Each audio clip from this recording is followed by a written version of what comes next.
Goddamn. Man, God. goddamn is right. Welcome back, everybody, here today to another edition of NHP. Welcome back, everybody, to your post-show review for Revolution 2025 here today. And, man, we are on here to talk about what was, from top to bottom, a very, very, very, very, very good professional wrestling show. Yeah. Obviously, we are going to get into the shenanigans of what happened in the main event. Honestly, not too upset about them. I'll get into why. It was a ballsy decision from Tony Khan, but honestly, it's not really a decision I'm too upset about in the grand scheme of things. But other than that, this was a very, very good show. Obviously, I feel we're to the point with AEW where we know we're going to get a good pay-per-view, and it doesn't really get me excited for TV like it used to, because 9 times out of 10, I know TV is probably going to be pretty bad. But otherwise, man, I thought this was a very, very good show and a very enjoyable night of professional wrestling, man. They ended the show off with one of probably the craziest triple headers they've ever done, before we got to the main event, obviously. But yeah, I really enjoyed the show, actually, man. I liked it a lot. But any brief thoughts to start us off? Most definitely. A lot of this show was really good, man. There was like 2 matches which I really didn't care about, main event included. But overall, it was a really good show from a lot of these guys and girls. A lot of the stories in these matches were good. They capitalized and ended good, and a lot were just some banger-ass matches, dude. Overall, it was a really good night. Like you mentioned, people are very upset with the ending. I'm more upset with the match we got in the main event than the ending itself. To me, the result of that is better than what a lot of people wanted as the alternative. So I'm not too upset about the ending to that match, man. I think it was definitely not a good ending. But personally, I'm not pissed. I mean, I'll get into it, but I didn't want a certain person winning anyway. But overall, I thought tonight was really good. And like you mentioned, obviously, we have this sentiment with AEW at this point where it's gonna be a good pay-per-view. Their TV is just not good, man, and it doesn't really get you hyped for a pay-per-view, and you're not really hyped going back into TV after a pay-per-view. But the pay-per-view itself was good, and tonight they delivered actually a really good pay-per-view, and I gotta commend Tony for that. Yeah, man. The second to last time we were on here talking about AEW, it was Full Gear. And we are used to AEW pay-per-views actually delivering well. Exactly. Full Gear was not a good show, No, man. it It was was not. not a good show. The only thing that I could remember from that show that was good was Kyle Fletcher and Will Ospreay. That was probably the only good thing I honestly remember from that show, man. But World's End was a good show too. I thought, for the most part. I thought it was a good show for the most part, man. But this show here tonight, was very good, man. And I thought they did a lot of good tonight. But just so we can go ahead and jump into all the conversations, man, we'll get the intro out of the way real quick for you guys. How's everybody doing? Welcome back to another edition of your AEW post-show reviews. Obviously, this time on here for Revolution, man. So, if this is your first time watching, guys, do not know how the show works. Every Monday, we're on here with NHP Unscripted. Every Friday, we are on here with the news at 4 p.m. Central. And after every pay-per-view for both WWE and AEW, we are live directly after the show goes off the air with the official post-show. So, the next time you guys should be catching us on here is for AEW Dynasty in a little under a month. So that's exciting, but yes. Also, if you guys did miss, 2 days ago, dude, I keep thinking it's Saturday, bro. Same. I hate Sunday pay-per-views. If you guys did miss Friday's edition of the news from two days ago, that is episode 256. CM Punk pulled from Raw in the UK. Bunch of John Cena, related heel turn news, a lot of controversial news about Cody Rhodes and whatnot. Bunch of good stuff. Ray Phoenix being released, all that good stuff, and the Revolution predictions. You guys can now watch that live on all platforms.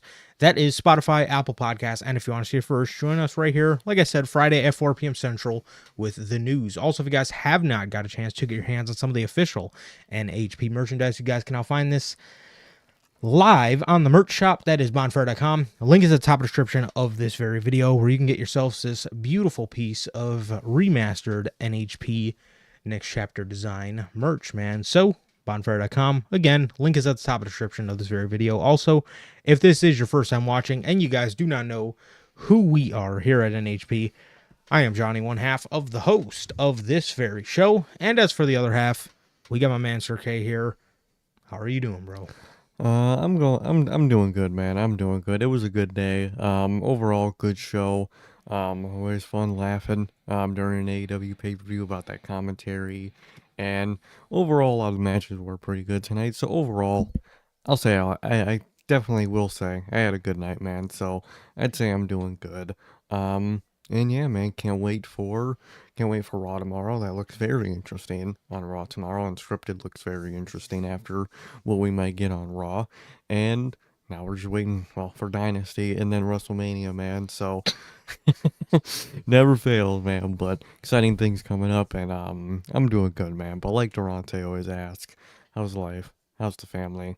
Life's good, family's good. How is everybody doing in the live chat? How's everyone doing watching the replay? What about you, bro? How are you doing? I am doing good, man. I am doing good. Honestly, just chilling, bro. Honestly, just chilling. Yeah, just had a good night. Had a good night watching professional wrestling, man. So, that was fun. Yeah, nothing too much other than that. Obviously, like Sir K said, as we get into what should be a very interesting month of March. Obviously, we have Raw tomorrow from MSG, which is the last episode of Monday Night Raw for the next 3 weeks. That's going to be in the US, so they will be going international for the next 3 weeks, and I'm excited. I'm super excited for that. And I'm super excited for some early unscripteds. Most definitely. So that is very exciting. Yeah, that's very exciting, and yeah, that's basically about it, man. And then obviously we're right into Dynasty, and then right after Dynasty, we're right into WrestleMania season. So yeah, yeah, that's basically about it, dude. But regardless, man.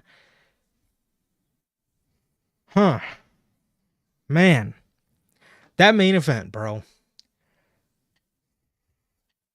I'll say it. I'll say it, man. Tony Khan has got some fucking balls. You got some balls, man. And Adam Copeland, that man's a demon. That man is evil. Like Hit a Rainmaker says, bro. That man sent his best friend out there to take the pin for him. Man, he ain't beating those fucking allegations of Mr. Burial. He's really not, dude. So, well, real quick. Also forgot to mention, how are you guys doing here today? As Durante asks, I'm good. Family's good. What about you, Durante, Gotti, Rainmaker, Logan? How are you guys doing? Thank you guys for joining us as always, whether you're here now or part of the replay. How are you guys doing, man? So, man, that main event, holy fuck. They have balls to go through with what they did tonight. So, we'll get to that. Well, man, we did have some interesting cameos here tonight with Billy Starks being there for the Mercedes match with Momo. Billy Starks was in the crowd, which is very interesting because of the whole Athena tie-in there. You know that's looming. 100%. So that was interesting. But then there was also some fucking random skybox appearances. For some reason, like Logan saying, there was the ops were in the skybox for the main event watching it. It's like, then they had nothing to do with any of this. And it was just one time they went to him, and that was it. Yeah, and so I'm thinking to myself, oh, okay, maybe they're there because Christian, they're in a feud with Christian, or maybe they're going to stop Christian or something. And then nothing came of that. Yeah, nothing came of it, which I didn't really expect it to anyway, because if Christian were to come out there, they're all the way up in a skybox. So what are you going to do? Yeah. I mean, by the time you get down to the ring, the damage is going to be done. So I didn't get that. I will say, man,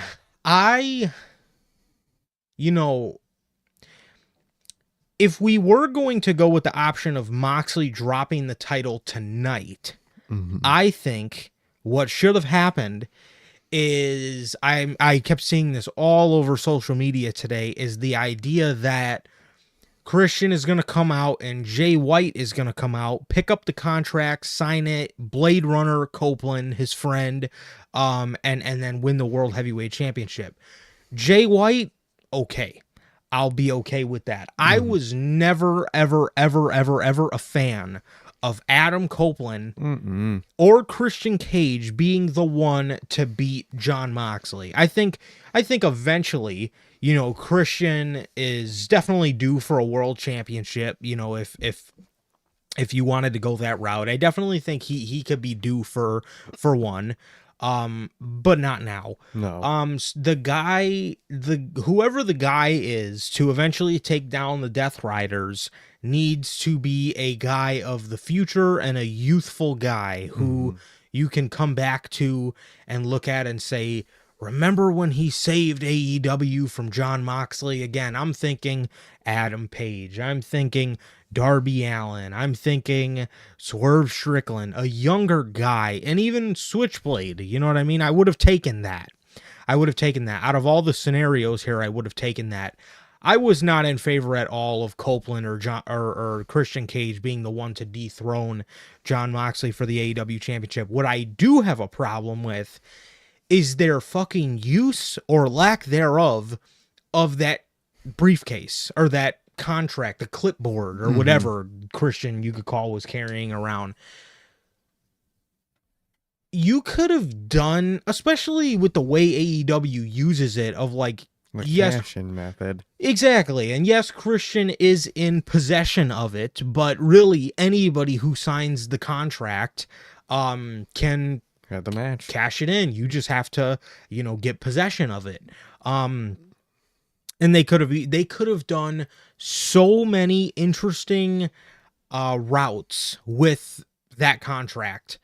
And you could have done so much creative shit with that. You could have had, somebody attack Christian and steal it. And who's the mystery guy that stole the, you could have just had somebody steal it out of Christian's locker room. Or you could have done so many cool options with that and had creative ideas for people who can eventually be the one to take that briefcase away from Christian or steal it or, sign it instead of him or whatever different scenarios you want to come up with. The possibilities for that were fucking endless, and they threw it away so Adam Copeland did not have to take a pin. Which is just... Is Adam Copeland not allowed to at least get knocked out or passed out or something? That man can't actually be the one to lose a match to save his life. Dude, he's an old man Edge. He's not that special. He's not that tough. He's not that cool. That man refuses to take any losses, per him being the one to lose. And I don't know why people wanted him to be champ in the first place, dude. I get Death Rider stuff is ass. I understand that. Edge is not your way out. That shit. Look what happened tonight. He put his best friend to get pinned so he doesn't. How do you think that title reign would have went? That would have been a nightmare. It would have been horrible, man. So I'm really glad personally that Copeland didn't win that thing. Again, the way they did it was really dumb by just wasting that, contract, that Money in the Bank style contract that they had that they could have done a lot with. They just wasted it so Adam Copeland doesn't get pinned. I think that's just so egotistical, man. It's insane. For sure, bro. For sure. No, it 100% is. It 100% is, and like I said, man, I personally, I was happy Copeland did not win, and Jon Moxley winning, for the Death Riders being as shit as they are, it honestly doesn't really bother me that much No. because Jay White was not involved. They basically turned him into a non-factor here. Yeah. So he wasn't involved whatsoever. And he, out of the whole circle of, Mox, Switchblade, Copeland, or Christian, he was the only guy I would have really cared to see come out with the championship here. And once they, again, made him a complete non-factor in the scenario, it was kind of just, Oh. all right, I guess. It was just like, okay, now I really hope that, none of these guys ends up taking this. And thankfully none of them did. But no, I'm glad. I'm glad. And, I know a lot of people are pissed about it because they do want the Death Rider stuff to end. And I completely understand because it sucks. It's really bad. It is really fucking bad TV. But again, let's get that on somebody who represents the future of AEW, and again, a guy you can look back at a couple years from now and use that as a giant piece of his character. The fact of, this guy cares about AEW so much, he took down the Death Riders and, Yeah. took the briefcase, took the title out of a briefcase and stuff like that. So, yeah, but as far as the main event itself, What a why fucking bore fest. why the fuck did you have that main event, dude? I knew going into that match was gonna suck. And that shit was the most boring shit. Literally the hype up moment of the match. When, Cope got his drive back after he was, in the submission. That was the lamest momentum moment in a match I've ever watched, dude. That match was so slow and boring and lame, dude. It was such a lame main event, dude. You had such a great show with a bunch of killer ass matches, and one of your worst matches on the show was your main event. That is not a good look, man. Yeah, nah, man. When that match was going on, man, all I could think to myself was Will Ospreay and Kyle Fletcher, Swerve and Ricochet, Jon Moxley, or Hangman Adam Page and MJF, and for Christ's sake, Toni fucking Storm and Mariah May. Why wasn't that the fucking main event, dude? That would have been, could have had the Hollywood ending to end the show. That would have been perfect. Especially with that, they being the ending we got where there wasn't a title change. That did not need to be in the main event. It wasn't a title change, and it was almost to the point where you booking the show should have had to have known that potentially could have killed the crowd so hard. Mm-hmm. Knowing that you were going to cash in the contract, but then have him fail. That was your idea to send the crowd home on? Yeah, let's send them home happy. Let's give it to the person they, even though I didn't mind it, that none of the fans wanted to win, and the way he does it by wasting something like a cash in. That's crazy. That's an insane combo. Yeah. When Christian Cage had his match against Swerve Strickland at Double or Nothing last year, they didn't main event. Well, So why the fuck did you think it was a good idea to have Jon Moxley and Adam Copeland main event, knowing Jon Moxley's style? Jon Moxley doesn't necessarily have matches that I would think AEW would want to send a crowd home on. no. And mixed with Adam Copeland, Ugh. if Jon Moxley's in there with Bryan Danielson, Bryan can kind of get Moxley going or be a nice contrast to Yeah. Moxley's style. But Copeland being the contrast to Moxley's style, I knew from the jump that this match was going to suck. Oh, yeah. You have an old, slow, boring Copeland, and you have Mox, whose style does not work with a person like that, dude. It's just going to result in a very boring and just sad match to watch. Very deflating, and a show or a match that should have not main evented this show with the other things you had on this show, man. Crazy, crazy fucking work. No, Uh, literally. um, but yeah, man. I mean, yikes! I don't know how they didn't see that one coming, man. I genuinely do not know how they didn't see that one coming, man. What a boring main event, and it's honestly been like that for a while with Mm-hmm. Jon Moxley, dude. Ever since he's became world champion, man. I mean, you look back at the match with Cassidy, Oh, at Full Gear, then you go to that fucking 4-way at World's End, and here again at Revolution, man. This is a trilogy of just shit main events for Jon Moxley, man, and they they suck. They they suck. do. But again, I'm not really tripping too much that he, kept the title here, because again, I may sound like a broken record, but I was not at all in favor of these other two guys winning the world championship. So it is what it is, but Mm-hmm. I just really hope Tony Khan gets on a decent mindset, and has again one of his guys, like I mentioned, again, Darby, Swerve, Hangman, Osprey, Switchblade, one of these guys be the one to take the title from Moxley, because this, again, for as much as I didn't want to see Cope or Christian win the title tonight, this reign cannot continue for much longer, man. No, it can't, and it has to end soon. But with someone who's actually young AW fans like that person, and they aren't Edge or Christian in the year of 2025, man. So, getting started here, the pre-show, the 0 hour. This one had 3 matches on it. 3 out of the 12 matches on the pay-per-view.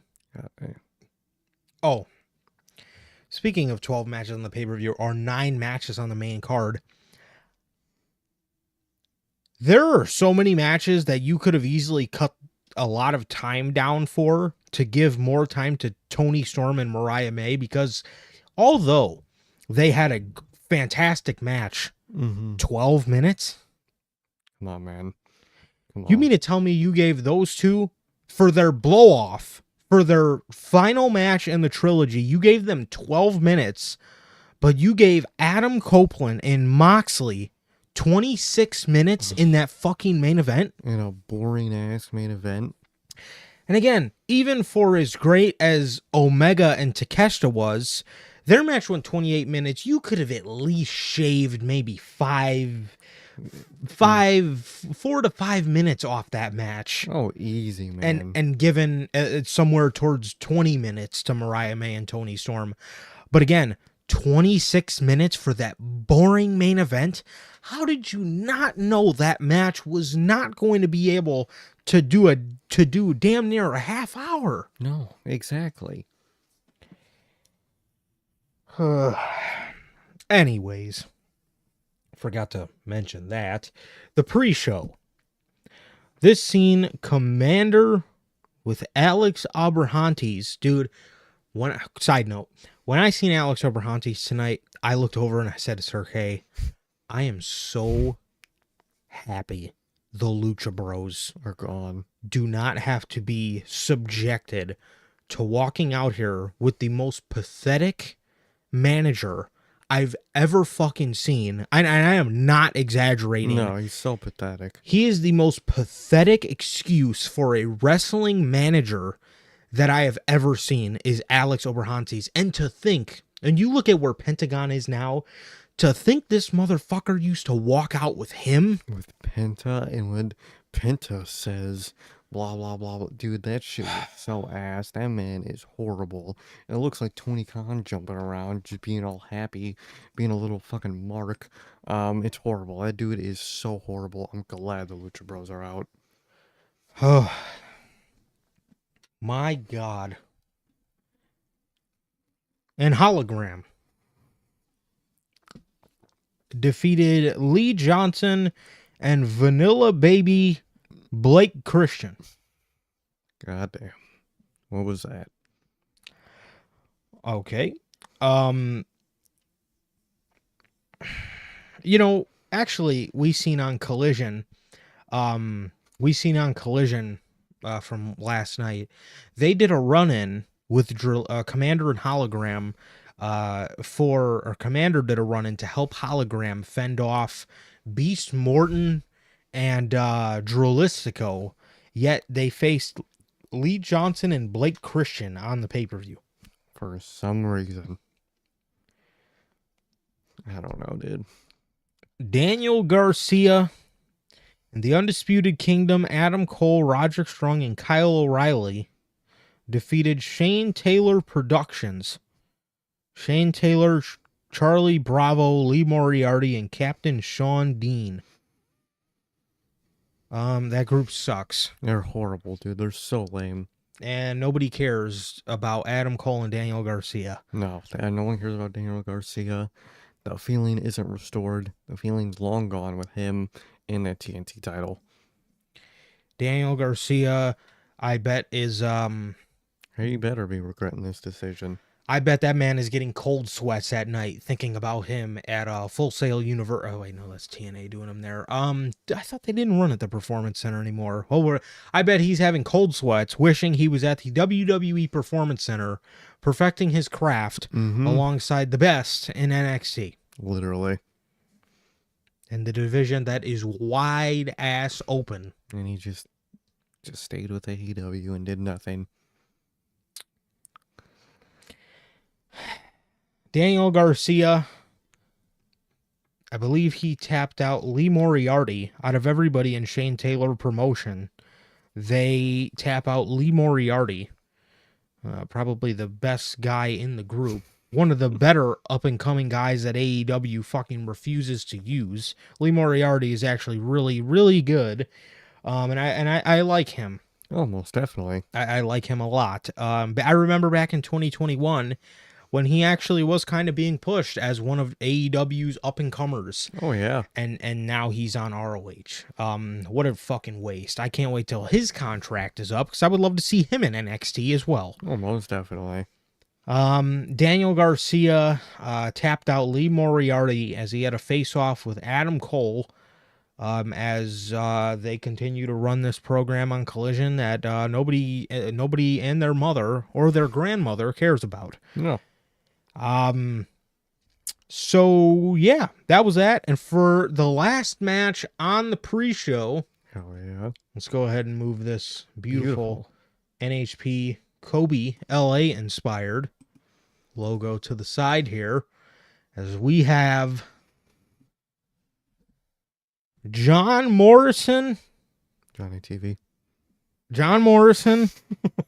and Mansoor and Mason Madden of the MXM collection versus Orange Cassidy, Mark Briscoe, and Big Boob AJ. One of the pops of the night, literally, was when Orange Cassidy walked out and he brings a kid out with him. And I said to myself, oh, this must be Big Justice. Nope. And then as I squinted my eyes and I looked closer into the TV, I jumped from my fucking recliner to realize, dude, he fucking came out of retirement, bro. He needed that pop, dude. It was just calling for him. He came in and stole the pop. He really did. As if he was Hogan in the fucking 90s. He stole the pop and the fire away from everything this match had to offer. It was the fucking Rizzler. The GOAT showed up and dressed in full baggy ass Orange Cassidy attire, shades and all. The GOAT has returned. He came out of retirement. The last thing we heard about the Rizzler was he was fucking retired because he went to ring the bell and he hurt his hand. he hurt his hand, man, and he was retired, and it was a hellacious 4 months without him, and he fucking came back. The GOAT returned. Dude, Let's go. how awesome was that? Love seeing the Rizzler on AEW television.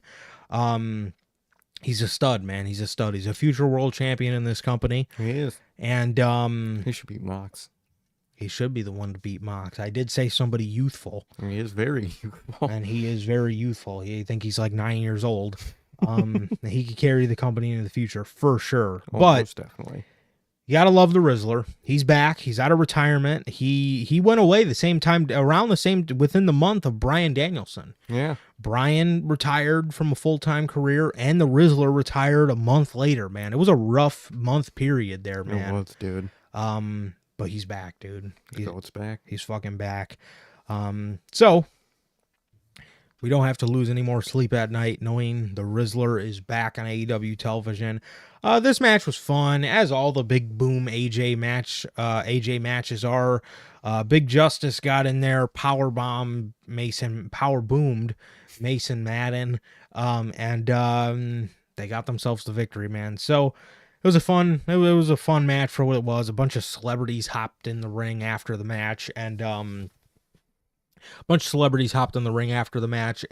was that, man. That was that. I mean, it was pretty good, man. It was pretty good, and just enjoyable. Most definitely very enjoyable. Exactly what you expect from the Big Boom and Big Justice match. And it was fun, dude. It was fun. The Rizzler returned. The GOAT came waddling out there, man, in full Orange Cassidy gear, and it was a fun little segment, dude. And it did exactly what we thought it was gonna do, man. And it was fun. The Rizzler returned. That's all I really cared about. Exactly, man. Harley Cameron, she came out there to stop Taya Valkyrie, who apparently was with John Morrison. I thought she was with Deonna Purrazzo. I don't know at this point. She came out there to manage John Morrison, so I don't know when that started. But you got to learn to not ask questions anymore with AEW. They just do shit. They just do it. Okay, so next up, the opening match on this Revolution card was MJF and Adam Page. So we were kind of late to this. Mm-hmm. Maybe about anywhere from the 2 to 5 minute mark. I think we were a little late for this because, and I heard people had problems with Triller, as well as the Triller TV feed just wasn't working. We use YouTube, and it tells you to go to your phone and purchase the event. So I'm trying to purchase it from the YouTube app, and it's, it says buy ticket, $49.99, and I'm clicking it and nothing's happening. Mm-hmm. Nothing's happening. So I closed the app. I went back in, I'm trying it, and it just doesn't work. So I ended up having to go on the Safari app and go to the YouTube website through there, and I eventually got it to work. But that was kind of annoying, that the button to click to buy was not working. So we were, like I said, anywhere from 2 to 5 minutes into the pay-per-view. We opened up the pay-per-view and finally got in, and this match was on. And these guys were in the ring, just chopping it up. Yep, nothing too crazy. Nothing too crazy, man. These guys were just giving your standard offense. These guys were just giving your standard offense to each other, as these guys are fighting to a point where Adam Page hits a dead eye on MJF for a near fall. He then hits him with the buckshot lariat, and MJF got his foot on the rope. MJF rolls to the outside. Page follows, goes to run at him as he's sitting up against the steel steps. MJF moves, and Page hits his shoulder on the ring steps.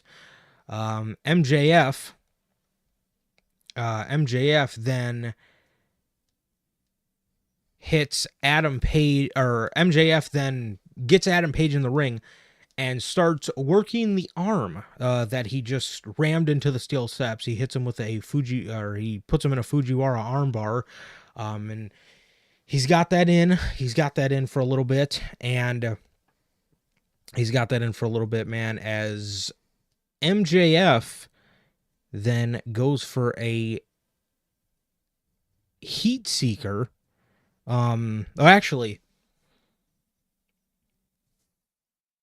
I don't know if this is a typo because I don't remember this, but I have written down MJF hits a tombstone on the steps. Did he hit Adam Page with a tombstone on the steps? No, I remember. I think. Are you thinking about when Hangman ran at him when he was leaning up against Seth and MJF moved out the way and Hangman ran right into the steel steps? I remember that. Yeah. I don't remember a tombstone on the steps. Might have been a typo by me, so I don't know. I feel like I might have remembered that happening. Okay. Well, anyways, a little bit later in the match, MJF goes for a heat seeker, which as he goes up, Adam Page kind of catches him in that position, which he is then in position for the Deadeye. As Adam Page hits a Deadeye, he then gets Max up and hit. That's what. Oh yeah. Yes. That spot. I thought they were talking about a different spot. So that's what it was. I wrote steps for some reason. I don't know. So my apologies, because I'm sitting there thinking, I don't remember a fucking one on the steps. Yes, they were on the outside, and Adam Page went for a tombstone on the steps to MJF. MJF rolled him back and then hit a tombstone on a chair that was folded up. And right on the chair, dude. Literally, the chair, folded in on itself. It was a great looking spot. Then we get to the spot where MJF goes for a heat seeker. or Adam Page catches him in position for a Deadeye, hits a beautiful Deadeye on Max. He then gets him up and hits him with the angel wings. Christopher Daniels move. He then hits MJF with a buckshot lariat to pack him up for the 1-2-3. Very interesting. I for sure thought that MJF was going to get the first victory out of their feud, but it was Hangman, so I'm very curious to see what's next, man.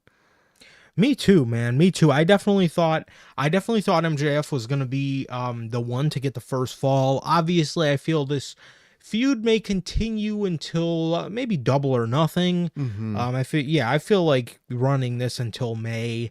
If they do have enough creative juices in the gas tank, I feel Double or Nothing could definitely be the spot to end this. But yeah, I'm with you on this one, man. I definitely thought MJF was going to be the one to take the first one.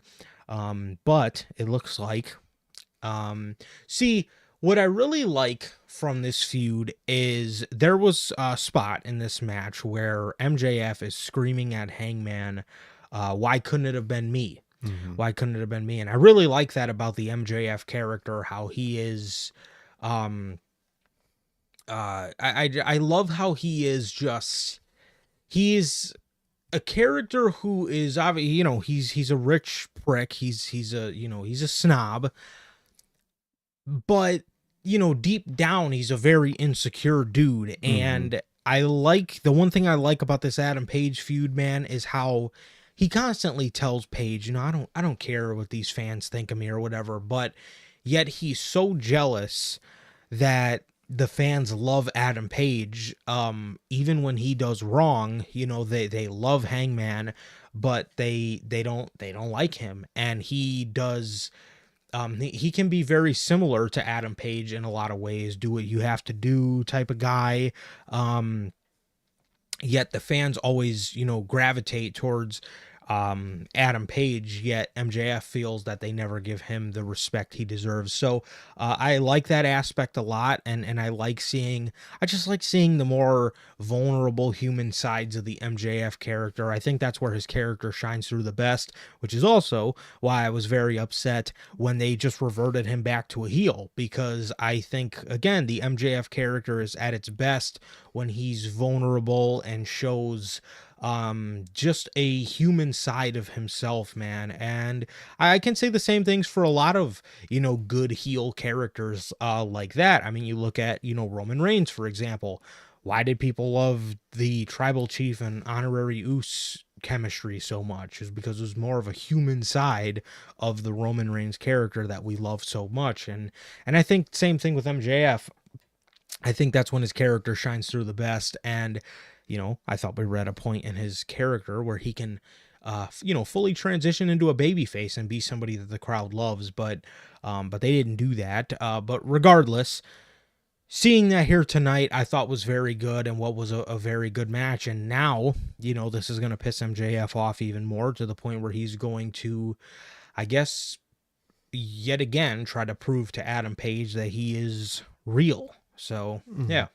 Most definitely. I like what they did here tonight with these two. I thought they had a really good and good match with a lot of cool ass spots, man. I love what this story is again allowing the MJF character to do is be vulnerable, dude. That's the best parts about the MJF character. He's insecure. He'll never admit it, but he wants the fans to love him. And he's so confused to why they love Hangman, not him. Very good chemistry between these two, and they had very good chemistry tonight, man. I'm very curious to see how they continue this after this match. I'm sure Hangman will feel like it's done. He might even try to go on to look at other things like Swerve. We all know what Swerve's going for. Maybe Hangman also wants to go for that, but, get sidelined when MJF isn't finished with them, man. So, really like what they did tonight, man. I thought it was really good between these two, and very curious to see how they continue this story. For sure, man. So, again, the only thing I can really mustered up here is that he is going to give MJF the feeling that he has to continue to prove himself to the audience, even though he says he doesn't need to. But yeah, I think it'll be good going into Dynasty. And yeah, so the next match on the show was for the TBS Championship. It was Mercedes Moné versus Momo Watanabe, the winner of the Wrestle Dynasty Women's International Cup. Good Lord. One of the weaker matches tonight. I'd say this is in the same boat as the main event of just not a great match that I really didn't care to see for the most part. And really, to me, it was just a waste of a pay-per-view spot to me, man. I agree. Yeah, I agree. This is, I could see, that they wanted to, I guess, maybe add importance or add prestige to this new, Women's International Cup. And instead of putting this on Dynamite, they put it on Revolution or whatever. Like I said, just to make that cup more prestigious. But, man, they are just in a spot with Mercedes Moné, man, where it is just incredibly hard to care about much of anything that she does. Yeah. And that sucks to say, because I overall, I think she's a good wrestler, man. I think she's a good wrestler, and I know she can tell good stories, or at least, we've seen it out of her from just a couple years ago in 2021 with Bailey, telling their whole story. I know it's in there. I know it's in there, man. And, her matches end up good, man, but her matches are always against people that either have no momentum, or you don't know them, or you don't care about them. It's always somewhere in that ballpark, man. It's always somewhere in that ballpark with Mercedes. And, it's just, again, her matches just feel like nothing, or half the time they just feel like throwaway matches. And it's just, a lot of times end up just being a damper on the show. At World's End and Full Gear, she was lucky enough to have the dance partner of Chris Statlander. But Yeah. even those matches, they didn't have too much story, man. I mean, I remember going into World's End, her she came out on Collision and just said to Chris, when are we gonna run this back? And she was like, oh, And that was World's End. I was like, half the time these matches have no momentum going into them, and when you're watching them, they have no momentum because you just, like you said, you don't care or you don't know who this is, and you've never resonated with this person, and you know they have no shot of beating her. So half the time it's just pointless. yeah, and that's the other thing with Mercedes is all of her matches, you go in there Exactly. knowing head over heels who is winning this match. Mm-hmm. And there hasn't been anybody in Mercedes' run to look forth and say, they have a shot. Mm-hmm. So There's been nobody yet. I don't know, man. But as soon as this match gets started, Tony Schiavone says Mercedes Moné is the hottest wrestler in women's wrestling right now. That's an insane thing to say. And obviously, I'm not expecting Tony Schiavone to say, the hottest wrestler in women's wrestling right now is Rhea Ripley, or it's Io Sky, or Bianca Belair, or Tiffany Stratton.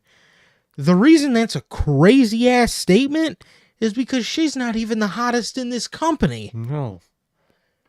You have Toni Storm and Mariah May paying off a 18-month feud on this show, but Mercedes is the hottest. Mercedes is not the hottest woman in professional wrestling right now. Mercedes is the most overpaid woman in professional wrestling right now. Exactly. She's the most overpaid and most overbooked woman in the business because all these companies just give her their title and call it a day.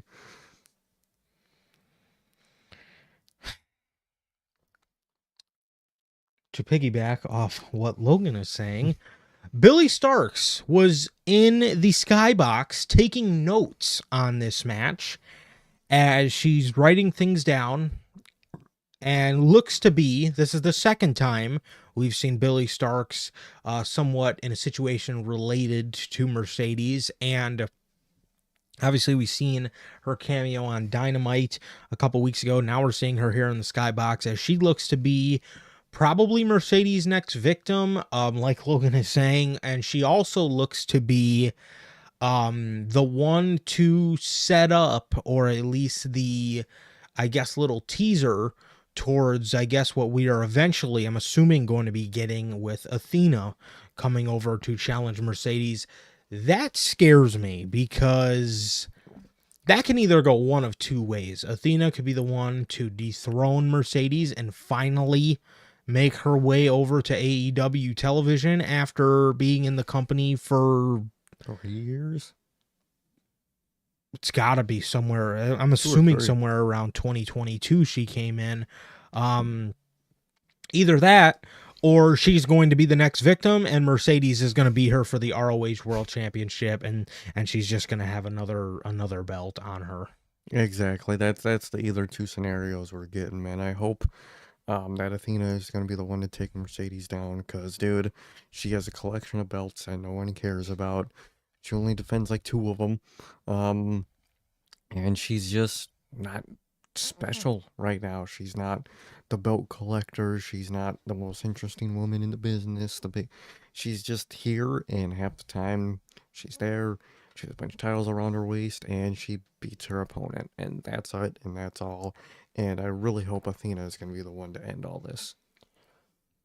Yes. So, update. Athena did come in May 29th, 2022 to save Anna Jay and Chris Statlander from the dastardly Jade Cargill. Fucking A. 3 fucking years. And she's been stuck in ROH for 2.5 of them. Literally. Good Lord. So we get to a point in the match where, again, this match was just did did not move me whatsoever. We're getting to a point in the match where Momo grabs Mercedes' hand and she's doing her kicks to Mercedes. She hits her with one. She cocks back and hits her with another, square in the mouth. Mm-hmm. Kicked the hell out of Mercedes again. Right in the mouth, man. And Mercedes was holding her mouth. You know, I'm sure she was in a lot of pain as Momo hits her with another one. Excalibur says the match is starting to pick up. The Jello is starting to jiggle.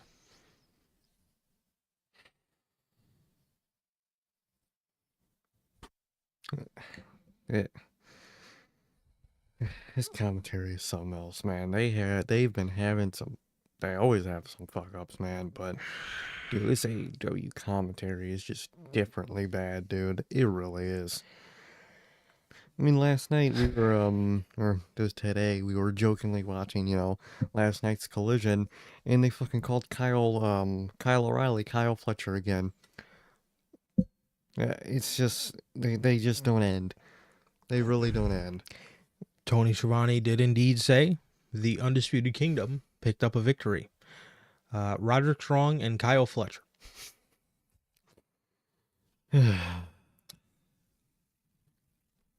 The Jello is starting to jiggle.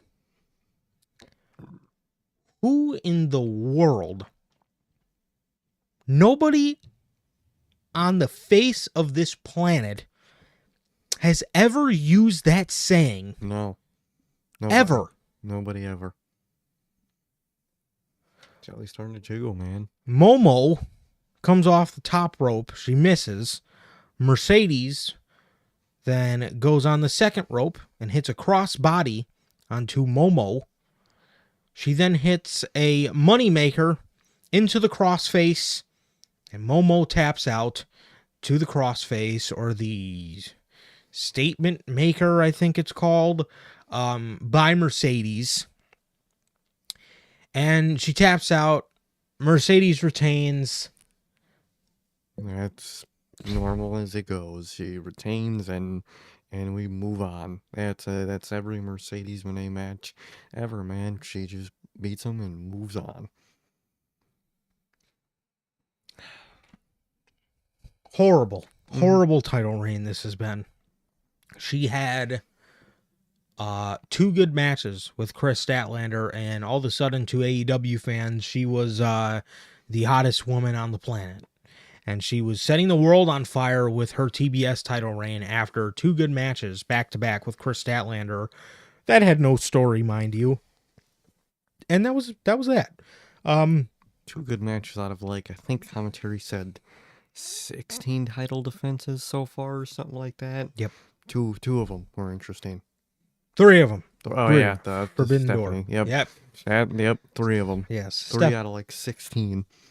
And one of them, she was in the one against Vacker, she's completely out-wrestled in. Oh, fuck yeah. Was completely out-wrestled. Well, yes, this was this match. Like I said, man, another Mercedes title reign that I do not care about, and a title reign that I am completely uninspired by. Mm-hmm. As another one is checked off the Mercedes list. So, yep. The next match. This is where the show started to pick up. Well, not that Adam Page and MJF didn't have the show picked up. This is where things started to really, really, really get interesting. The number 1 contender match for the AEW World Championship, and basically unofficially a match for Prince Nana's robe. Mm-hmm. Ricochet versus Swerve Strickland. Ricochet comes out, and he has Nana's robe on with He has Nana's robe on with his Ricochet logo right on the back of it. Mm-hmm. Man, That's brutal. yes, that was brutal. And that made things very interesting because you had to guess, man, what Prince Nana was going to think about all that. Swerve Strickland comes out with a drummer. That was completely off key in his entrance. Yes. He comes out, yeah. Again, there's this guy doing the drums, man, and it is just completely offbeat. I don't know what fucking song he was drumming along to, but it was not big pressure. I'll tell you that. He also comes out sporting Kraven the Hunter inspired gear. Very cool looking gear, man. Listen, I can't remember what he wore at World's End. I actually don't even remember him. It's good. Oh, I actually don't even remember. I was like, what is that? I actually don't even remember him being on World's End. And I will say, the last time he was on pay-per-view at Full Gear, he had the Chromacopia gear on. It did. And that was insanely tough. And we get here, he's got some Kraven the Hunter inspired gear on, man. This looked tremendous. I love the look of this gear. It was a really good looking gear, man. I really like that gear. Yes, looked great. It looked great, and he had like purple, I guess, dye, or maybe like a dark red dye in his hair. Mm-hmm. This sent the AEW fans into blaze because Mercedes had the same hair color, which I guess is continuing to fuel their dating rumors of Swerve Strickland and Mercedes Moné, as if it is any of their business Who anybody dates. if they are dating each other or not. But I digress. so, Which whoever put whatever like spray or whatever that was on, that shit was completely off by the end of the match. And both like Ricochet and Swerve's hands were covered in that shit. It was a horrible fucking spray job of whatever that was. I didn't even peep that. Dude, like Ricochet's like white gauntlets or whatever, and fucking Swerve's just covered in it, where they were just purple at the end of the match. I was like, God, and his hair was just completely back to black. I was like, my dead. God. So, pretty early on in this match, Swerve is on the outside and he is kicking.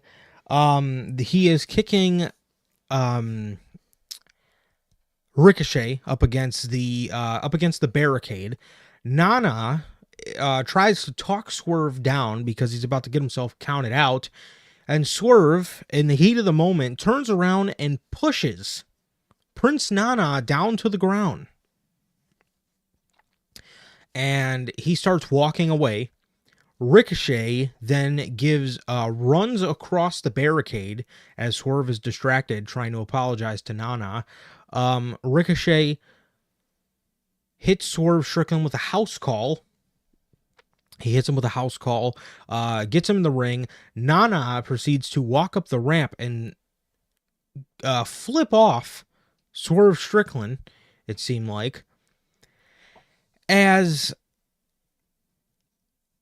Leslie Jones, a comedian and actress, was in the front row, and she was yelling about the situation. She was yelling. I guess maybe she was excited. Maybe she was hyped up. Nigel McGuinness says, "There's Prince Nana's mother." And Excalibur corrects him and says that that's not Prince Nana's mother. That's comedian and actress Leslie Jones. Were they not told who was in the crowd? There was a shit ton of celebrities here tonight. And you didn't tell them that wasn't his you just assumed that was Prince Nana's family? That's crazy work, man. That is some crazy assumptions right there. Shit. Surprised Twitter ain't on that one. I am very surprised. But, yeah, I I don't know. Maybe, they should have been told, the comedians that were in attendance, or the celebrities that were in attendance, so they knew if the camera did go on them to like kind of shout them out, like, hey, such and such is here. You would think they had like a list of who's here, and to just say, oh, look, blah, blah, blah's here. Yeah, so Excalibur knew, so I don't know how the rest of the commentary team didn't. And again, these are mistakes that could probably be fixed with a fucking production meeting. Which Tony Khan can deny and say that they have those and they conversate about this. No, you don't. I watched the show. Just by watching the show, I can tell you don't have production meetings. Yeah, not at all. Again, to make a mistake like that, it's crazy work. Completely just made me LOL the fucking way Excalibur just tried to. That's not Prince Nana's mother. That's comedian and actress Leslie Jones. I LOL'd. That is my God. That is crazy assumption. That is quite hilarious, bro. What the fuck? And again, simple fix with a fucking production meeting, and all you got to do is say, hey, such and such is here, blah blah blah is here, because there were a couple a lot of celebrities in the crowd. He's here. Notice no Macaulay Culkin these days, because I'm sure he's probably fallen out of the AEW. Yeah, I'm sure he's probably fallen out of the AEW product too. But yeah, so that was a very funny moment there by Nigel McGuinness. So while Swerve and Ricochet are in the ring, Swerve picks up Ricochet for a power bomb, but then flips it into something of like a tour of the islands. It looked fucking sick. It was cool as hell. It looked fucking sick. I love that. I love that. I love that maneuver there. I wish he would use it more. Ricochet and Swerve are then battling on the apron, where Ricochet hits a poison Rana on the apron. They both fall down. Commentary gets done. Oh my God, a poison Rana on the apron. And Nigel McGuinness, again, for a second time in this match, makes me LOL. He, as soon as they hit the ground, like I said, and everybody goes quiet, you just hear Nigel go, oh. Bro, why did he moan like that? Dead ass, bro, you just heard, oh. For no reason, bro. Bro just moaned in everybody's ear for no reason. It wasn't even like during the spot itself. It was after. What the fuck, man? What? He's moaning. Fucking Prince Nana's mother is in the crowd. What the fuck is next, dude? It got worse. So, these two get on the announce table, and Ricochet goes to hit Swerve with, I'm assuming, a pile driver. Swerve turns it around and hits Ricochet with a vertebraker on the table. Yikes. Brutal. Man. That was just a dead ass drop. Oh yeah, and the other commentary thing right after that spot, they dropped him on our oak wood announce table. I thought it was plastic. I think it is plastic, but apparently, per commentary, it's oak wood. I think they're just saying shit at this point. Just what the, I don't know, man. I guess the tables are made out of oak wood. The reinforced tables, as they called it, reinforced. I'm lost. I'm always lost with AEW comments, dude. This fucking commentary, dude. So, Swerve then goes up on the top rope, hits a swerve stomp, and Tony Schiavone yells, "Yo! Yo, a swerve stomp." Not swerve stomp, a swerve stomp.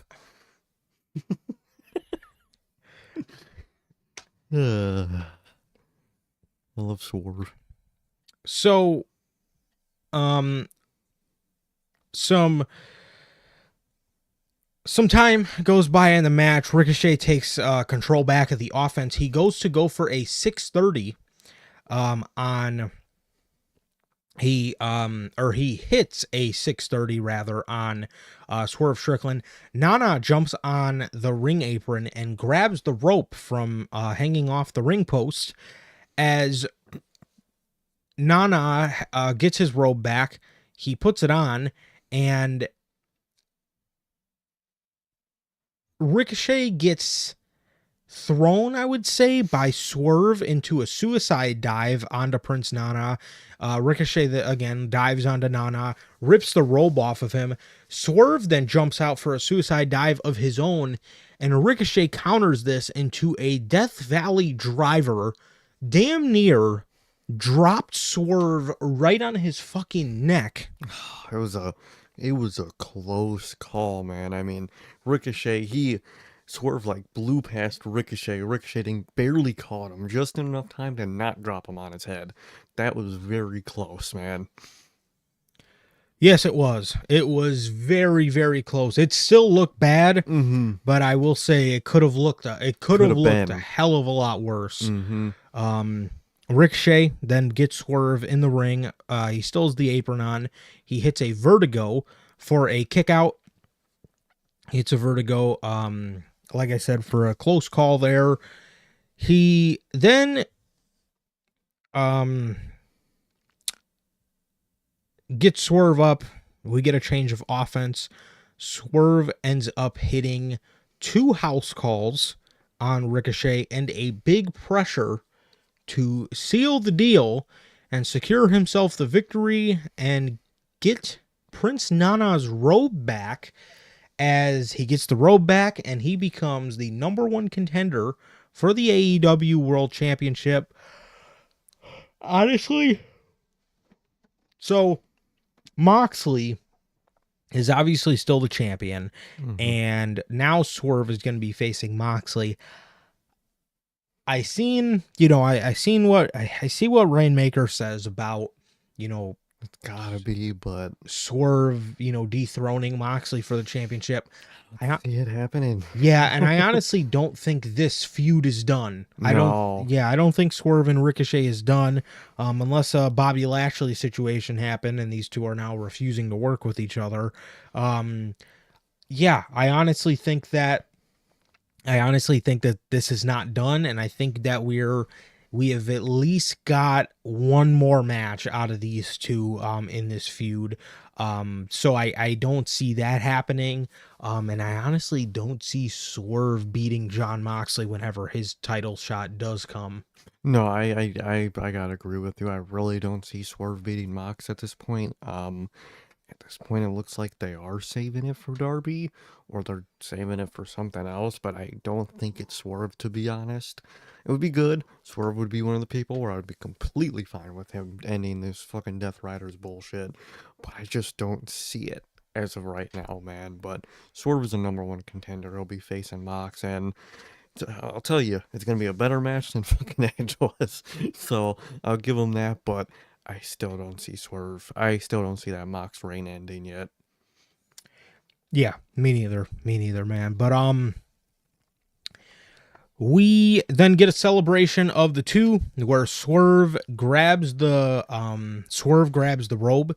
He walks up to Nana, drops to a knee, and gives Nana the robe back. As Nana grabs the rope, he starts jumping and doing his little dance that he does during Swerve's entrance. Then he starts hitting the big pressure dance. Is Prince Nana, and Swerve is in the middle of the ring, still down on one knee, as Nana then drapes the robe over Swerve.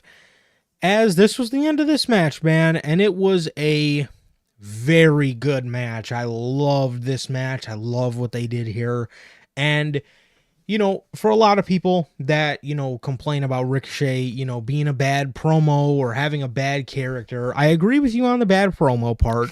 But in terms of his character, man, you got to appreciate what he's done.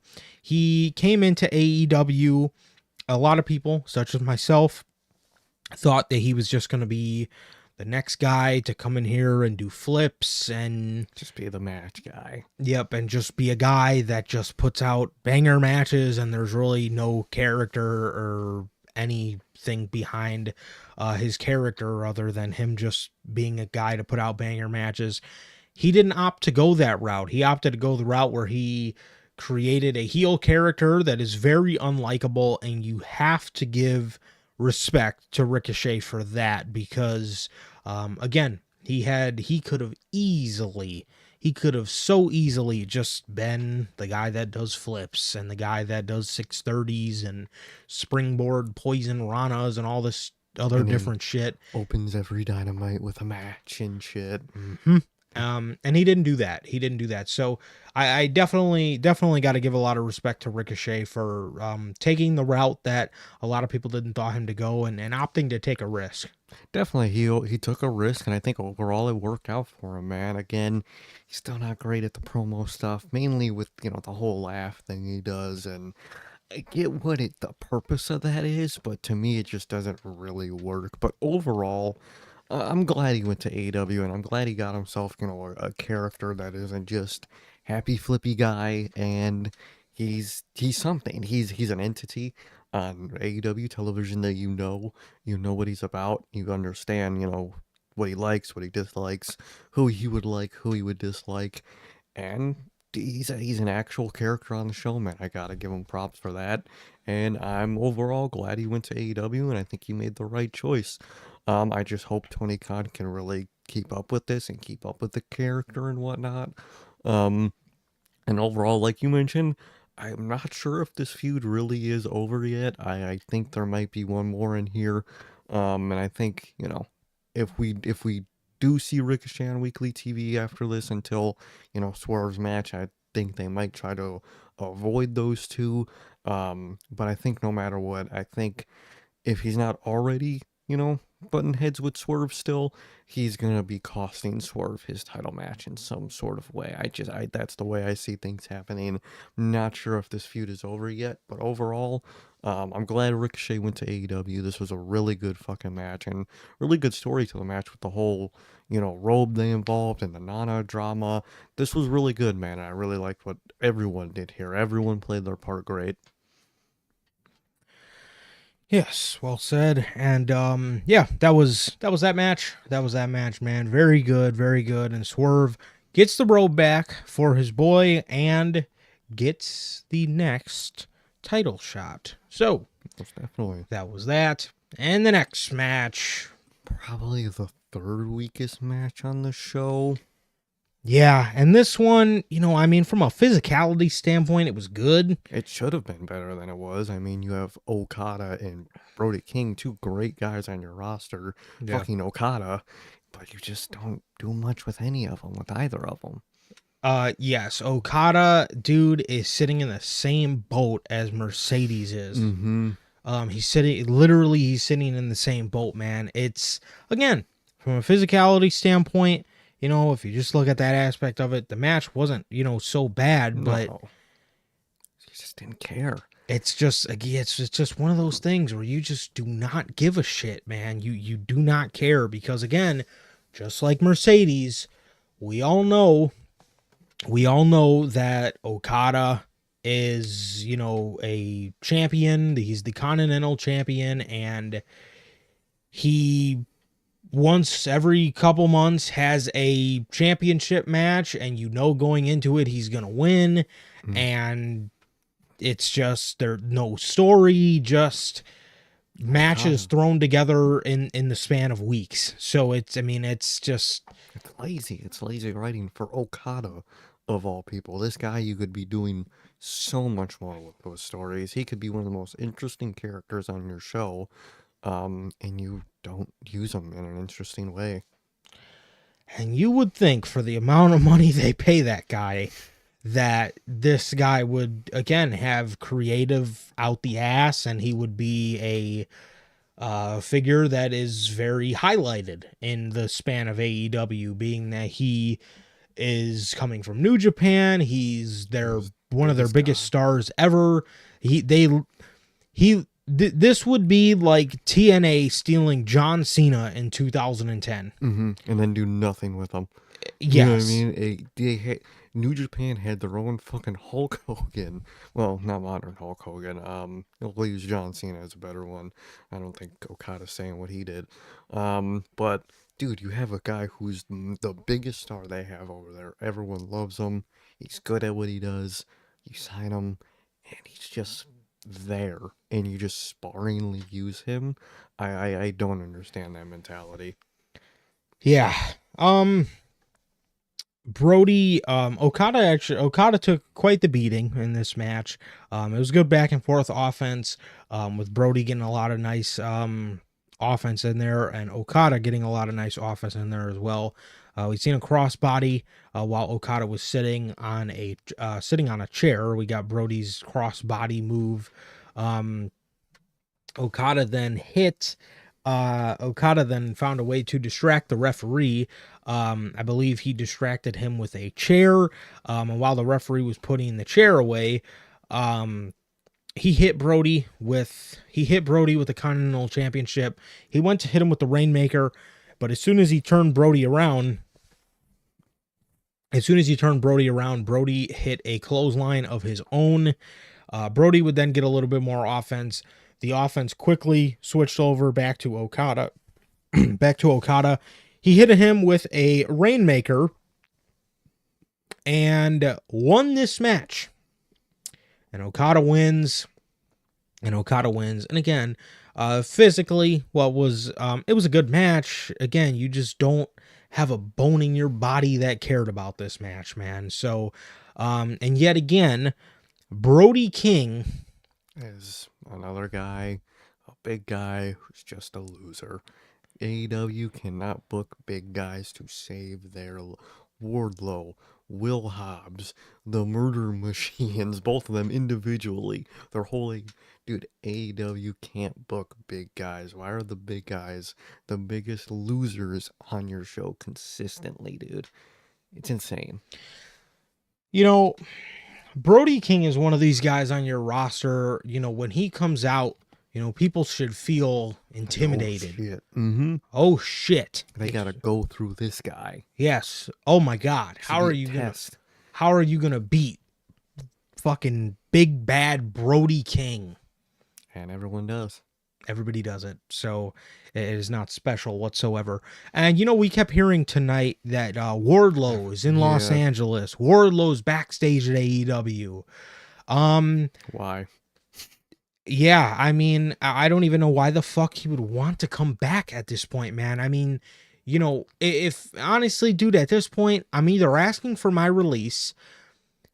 Wardlow, the last fucking match he had, I think, was March 12th or March 16th at Big Business. One of the two. Whatever Big Business was. And he lost to Samoa Joe in the world title match. That was his last match.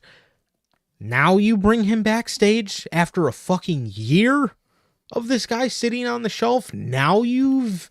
Just bring him back to probably not use him properly for the 5th time?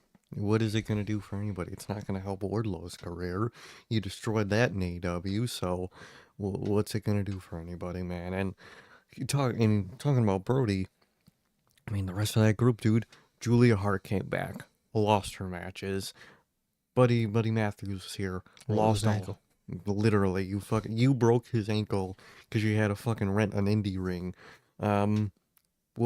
Malachi Black leaves, and you're hyping this group up as the reform. They don't need a leader anymore. They're this, basically in our way. Like, fuck that guy. We're on our own now, and they all just lose everything they get into. Great way of showing a new version of this group, man.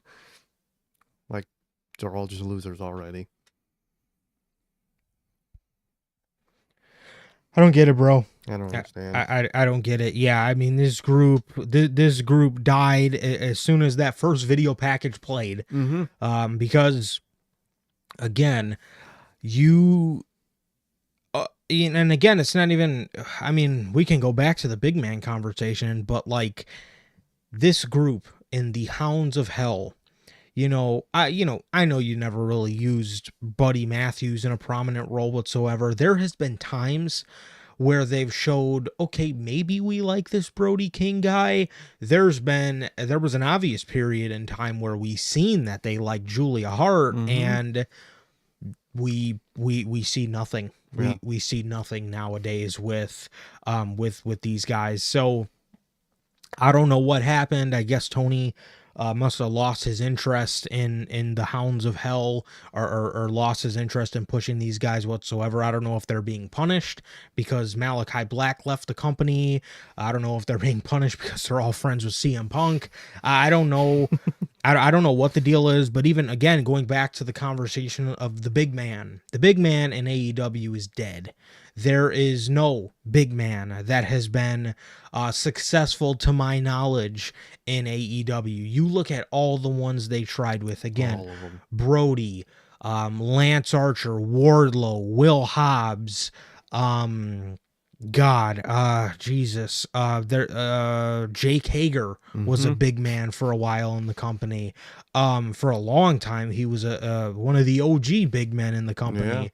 Um, every one of them you've tried with, and every one of them you have failed miserably with. You just make them a loser every time, dude. And I get you want to eventually do some sort of story where the underdog against them eventually beats them, man.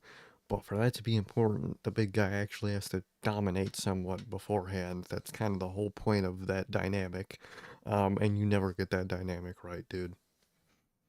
You can't have David and Goliath if Goliath fucking loses to everybody he faces. Exactly. It's not David versus Goliath. It's David versus just just a fucking fiberglass wall, man. Like it makes no sense, dude. I I don't know. I don't know, man. I don't know how much time he has left on his contract, dude. But whenever that happens, you could either put him back with Malachi Black, you could throw him in NXT, and he would be a fucking monster He would over be a there, beast. facing off with the likes of Obafemi, facing off with Trick William, anybody really. Um, Even on the main roster, man, you got people like Bronson, Karrion Karrion Cross. Cross. The company would love it, so you gotta throw the Braun match in there. Um, but dude, they'd be so sick. Even like the smoke, dude, Dragonoff versus Brody King.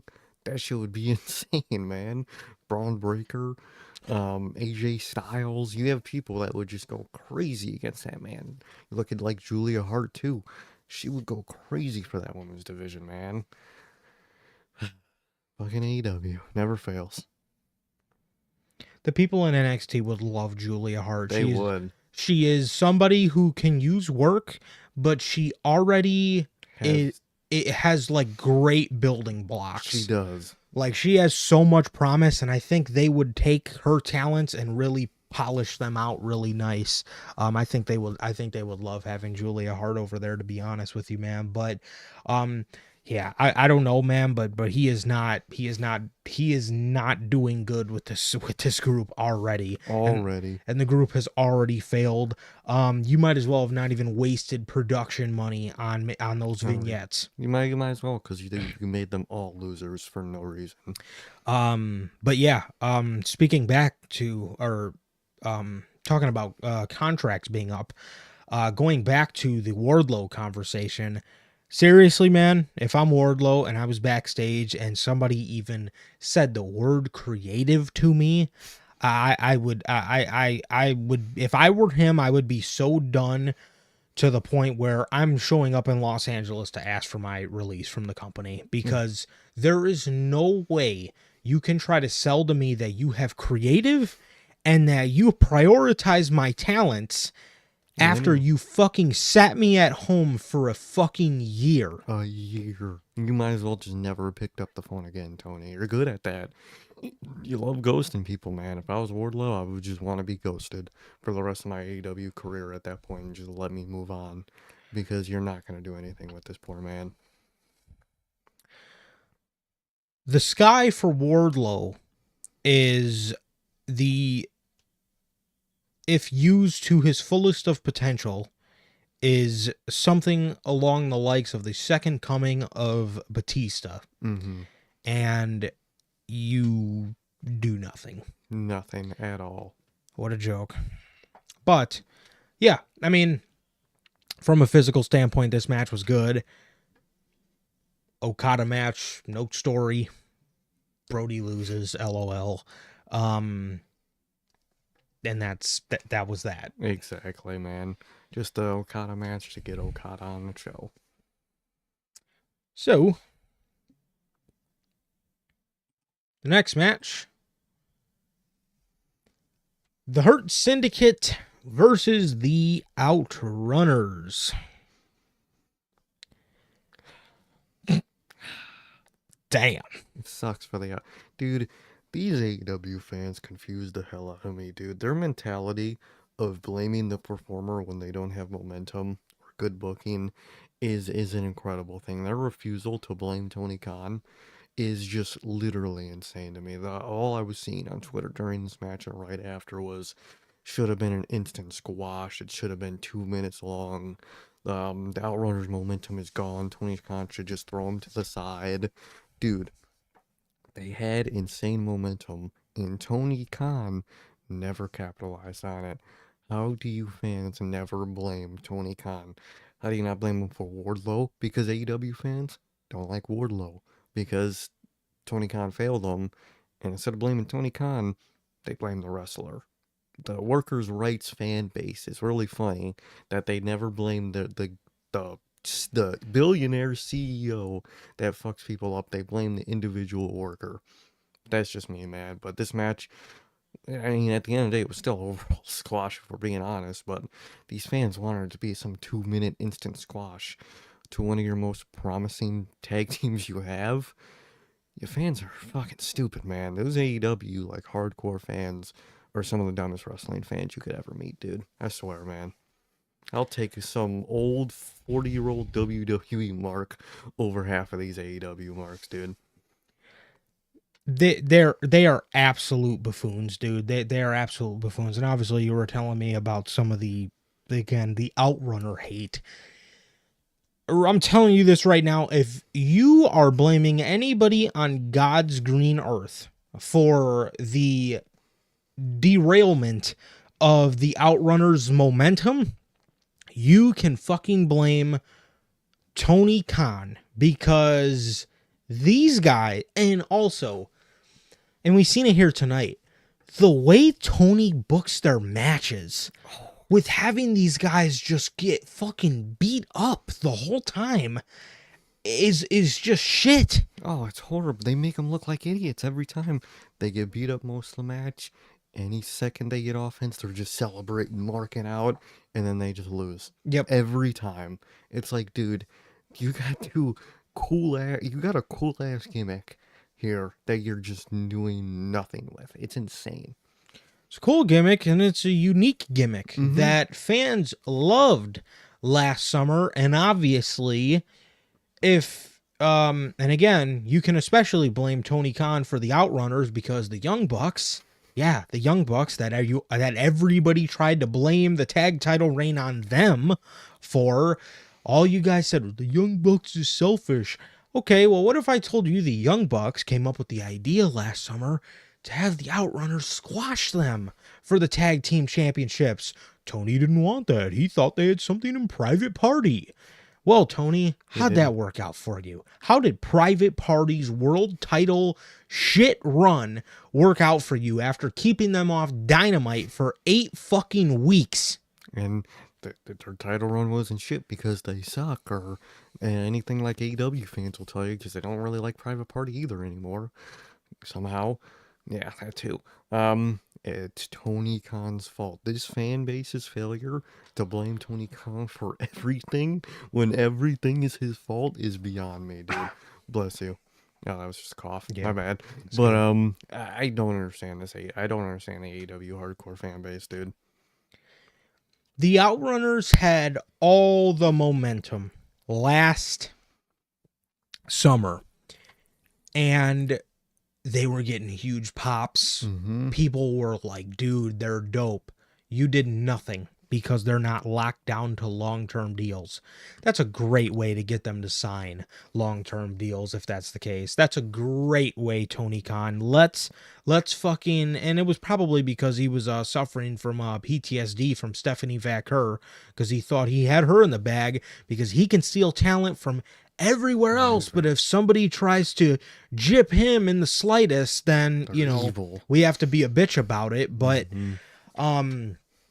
regardless, you had so much steam with the Outrunners, literally so much steam, and I feel so sorry for both of these guys because they're so cool. They have a unique gimmick. They have something in AEW that stands the fuck out. They have unique production. Everything about them is cool, except for when they get in between those ropes and the bell rings. Every match, dude, you just fed these guys to the murder machines. And the only reason they won was because the Hurt Business interrupted the match, which is clearly, these guys were clearly filler. Okay, pay attention to this sentence. Get your highlighters out. The Outrunners were filler for the fucking murder machines. Brian Cage and Lance Archer, the original losers of AEW. From the beginning, those two were losers. The loser lagoon. Better than the other lagoon you might find yourself in, man. But it's like, you're feeding these guys for them to go for a worse tag team and call it a bigger story. You fed the Guns to them too. We haven't seen the Guns since. The Guns are good. I actually like the Guns nowadays. They're interesting. Fed Private Party to them. Fed Private, like, dude, it's all for the murder machines to have the big shot at them. This Tony Khan makes no sense, dude. People eat this shit up. It's beyond me why they eat what Tony Khan does up, because that man doesn't know what he's doing. He has no idea what the fuck he's doing, man. And again, you see it here. The Hurt Business dominating these two guys. The Outrunners get their little burst of momentum. They start doing their gimmick. They're flaunting around. They're, doing their stuff. MVP gives Bobby Lashley a speech.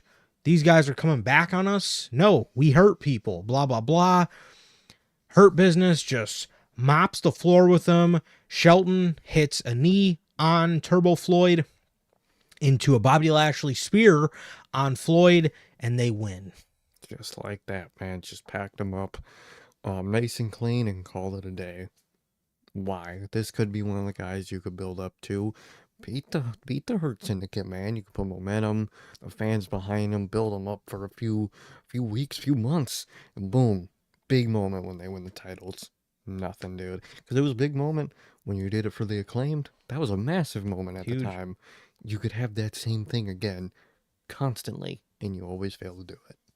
I mean, they did fail to do it with the Acclaim the first time. Then they had to run it back. Well, that's because Tony's inability to call an audible. Yeah, he has a very bad inability to call an audible, man. But it's insane, man. It doesn't make sense to me. Yeah, for somebody who's got his foot in the football world, your inability to call an audible is quite shocking. Quite shocking. I guess that's why he was paid to stay away from all team operations. But don't see him ever at football no more. What a joke, man. What a joke. I mean, seriously, dude, you have a team in the Outrunners who could have easily, like Sir K just said, been a team to build upon and have an Acclaimed-like moment where they win the tag titles and the confetti drops, and here these two are, celebrating with the tag team championships that they worked so hard to get, and they get fucking squashed. Just like that, man. And people want a worse squash? AEW fans are a mystery to me, man. Well, I guess we're building up to the match that everybody wants to see for Dynasty, which is the Hurt Business versus Lance Archer and Brian Cage. Yep. Nice. That was totally what everyone, wanted you to throw the Outrunners to the wolves for. for someone who I've been calling Lance Loser for about 5 years now, that too definitely has the shot at beating these guys. A guy who's been Lance Loser for about 5 years. Great work, Tony. And you guys wanted a fucking worse squash. That's insane. Every time the Outrunners get in the ring, it's a squash. Yeah. I don't know what they do on Collision, but I fucking certainly hope it's different than what they do whenever we see them on Dynamite or a pay-per-view. Literally, man. What a joke. Well, if you guys ever need something to get your focus away from a completely fucking ridiculous match like this one, W Energy.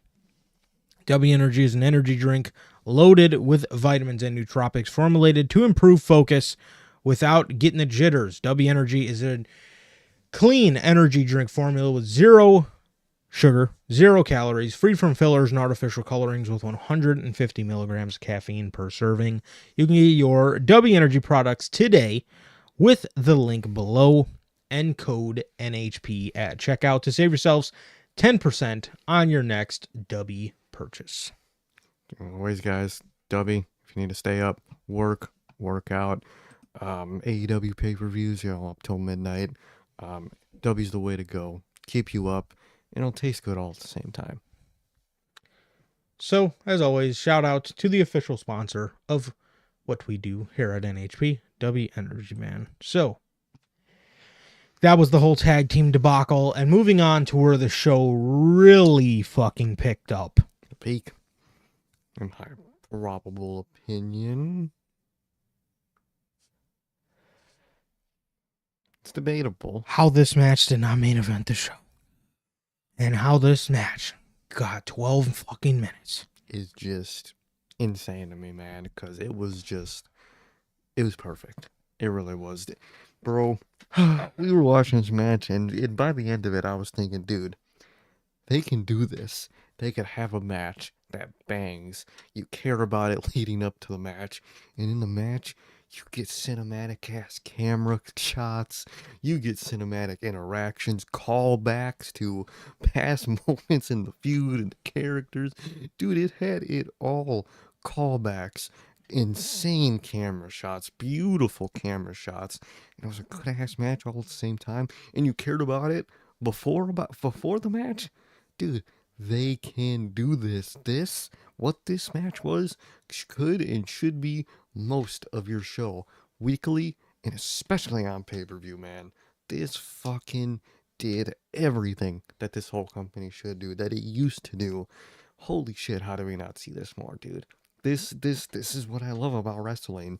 I love this just as much as I love the main event stuff on WWE television, because it's that same quality of callbacks, of moments, camera shots, character moments, character decisions. It was fucking great, dude. It killed, bro, and it was bloody, it was brutal, and it was so amazing, dude. This is what AEW should and obviously could be if they really wanted to, man. Holy shit, was this amazing. Man, good God. This match rocked the fucking house, bro. Mm-hmm. Good Lord, this match was so good. I will say, I wish AEW would have done a better job leading into the match when explaining to us what the match was, because just as the match got started, they revealed that this was Falls Count Anywhere, which added a great touch and added a touch that I think the match needed. I just wish that would have been told to us before. Just put it in the graphic. Yeah, because all that was told to us was the Hollywood ending. So we don't really know the rules to that. Yeah. So, but regardless, man.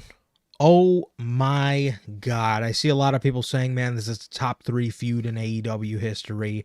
And you are absolutely not a fool for putting it there, man, because it is definitely up there. It is definitely up there for me and some of the best feuds they've ever done. This feud has had long-term storytelling. This feud had an amazing trilogy. They did not miss with any of their 3 matches. No. And man, this was so good, man. This was so good. And again, this is why I complained, religiously complained about Mariah May's world title run, because you fucked it up royally. And I know how good she is, and this is also why I say Toni Storm is one of the only women on the roster that is actually deserving of her paycheck. Oh, most definitely, man. The care and just character work and just care for what happened and everything leading up to this feud callback in this one match. You don't get that for almost anything else on the show, unless it's Hangman. Other than that, you don't get this quality of just character remembrance and moments and care, dude. You don't get it. Other than this, dude, it was incredible. Man. This had a bunch of entrance props. It had a what I thought was a sign, and it ended up being a table. I thought it was just a regular like pop-up sign Yeah. that said the Hollywood ending. There was a table filled with champagne glasses. There was a poster of the Mariah turn that said "Die Mariah Die" over her eyes. There was the Hollywood stars on the ground, one for Toni, one for Mariah. As Mariah said in the build-up leading to this, let's be stars. And my God, Are they stars? are these two fucking stars, man. The match started off with Mariah running up the ramp, and these two fought on top of the ramp. Mariah got Toni Storm down. And went to grab flowers, which she pulled the flowers up to reveal a stun gun. Luger goes to stop Mariah May, and she starts flicking the stun gun at him. So he backs up all the way to the champagne table. Mariah May does a running drop kick and drop kicks Luger. Well, you forgot to mention, to get him dazed, she hit him right in his little Luger and got him to, throw away the taser, and that's when she hit that drop kick, and that man flew. Dude, she took a hellacious fucking back bump, dude. Straight all back, just hit right on that stage, man. Insane. God. That was brutal. That was absolutely brutal, man. But she drop kicks Luger into the announce table. He flew. All the glass broke as the glass tower of champagne glasses all shattered everywhere. She goes over by. She didn't end up using the stun gun. But she goes over by Toni Storm, and Toni Storm ends up giving her a Punjabi plunge off the stage through two tables. This was a great looking spot by Toni Storm here. These two then battle their way to the ringside area, which there was like Warner Brothers signs like plastered on the barricade, just to give this the Hollywood feel, I guess. There were like Hollywood stars in the ramp part. It was so much attention to detail, man. A lot of attention to detail for sure. I loved all the props they had set up around ringside for this. Mariah May then hits a pile driver to Toni Storm on the steel steps. And Toni is busted open at this point. Toni then brings a champagne ice bucket into the ring as Mariah brings one of her own. These two then both simultaneously bring out tape, and they wrap the tape around their hands. I knew where this was headed because Mhm. they showed the inside of the champagne ice buckets, and it was not champagne glasses, it was busted champagne glasses. Mhm. So I instantly knew where this was going as soon as I seen Toni Storm wrapping tape around her hand as they both are digging their hands in the bucket, and Mariah's selling the shit out of it. She then gets they both get, you know, the glass on their hand, and they're both throwing rights at each other, trying to get one to land as they're both dodging it. Mariah dodges one, Toni dodges one, Mariah, Toni. Toni then ends up jabbing Mariah right in the mouth with the tape full of glass as Mariah sells it. Toni goes to hit her again. Mariah then grabs a champagne bottle and low blows Toni Storm. With the glass bottle. Oh, that's gonna be brutal, no matter what you got down there. Man. What a brutal spot. Ooh, Oof. brutal. So hopefully nothing got stuck. Hopefully no glass got stuck up there, God, I hope not. because good lord, Toni was selling the shit out of it. Mariah I think it was Mariah dumped out, or it might have been Toni. They dumped out it was Toni. Mhm. Dumped out glass. Just Everywhere. dumped glass all over the ring. She dumped glass all over the ring, and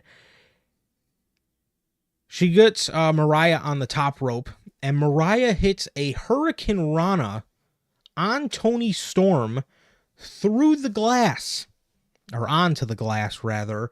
She then gets Toni up and hits a Mayday to Storm on the glass for a near fall, man. So brutal glass spots by Toni Storm on the glass. As the offense changes and Toni takes control of the offense, she hits a Storm Zero on, it was sort of like half on a chair and half on the bed of glass, onto Mariah. She then,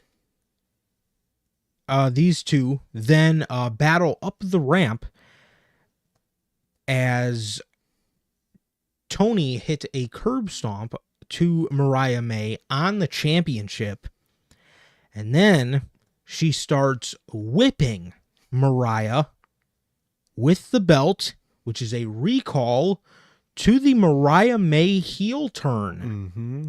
I loved how that played out, dude. The callback right in the same spot, Yep. doing the same thing. It was perfect, dude. It was absolutely perfect, man. It was poetic justice if you've ever seen any, man. It was a fantastic callback. She then Toni then grabs the shoe that Mariah May was stabbing her in the forehead with when she turned on her. She goes to hit Mariah with it, and she counters into a Mayday on the ramp, and she kicks out. She kicks out, man, as these two then flip what I thought was a sign. They flipped it up, and it was a table, and it says the Hollywood ending across it. As these two are then battling on top of two crates that were, right next to the table. Toni grabs the shoe and is finally able to smack Mariah right in the forehead with it, the same way she did her last July on Dynamite for the heel turn. She's smacking Mariah in the forehead with the shoe, hits her with a Storm Zero through the table, rolls over, and does the lazy cover where she just throws her arm over her onto Mariah May for the 1, 2, 3, and Toni Storm retains the championship here as her and Mariah May complete the trilogy and have the Hollywood ending that exceeded all expectations. This is an early candidate for the women's match of the year already. Most definitely. After this match, we get a fantastic, incredible shot, dude. Incredible aerial shot of Toni laying on Mariah. The championship is draped over Toni's back, and all you see is this table right next to them that says the Hollywood ending, and on the Trons it says the end. Perfect, dude. This is the shit AEW needs to do. This is the kind of cinematic shit that people like to see, and it just adds so much more.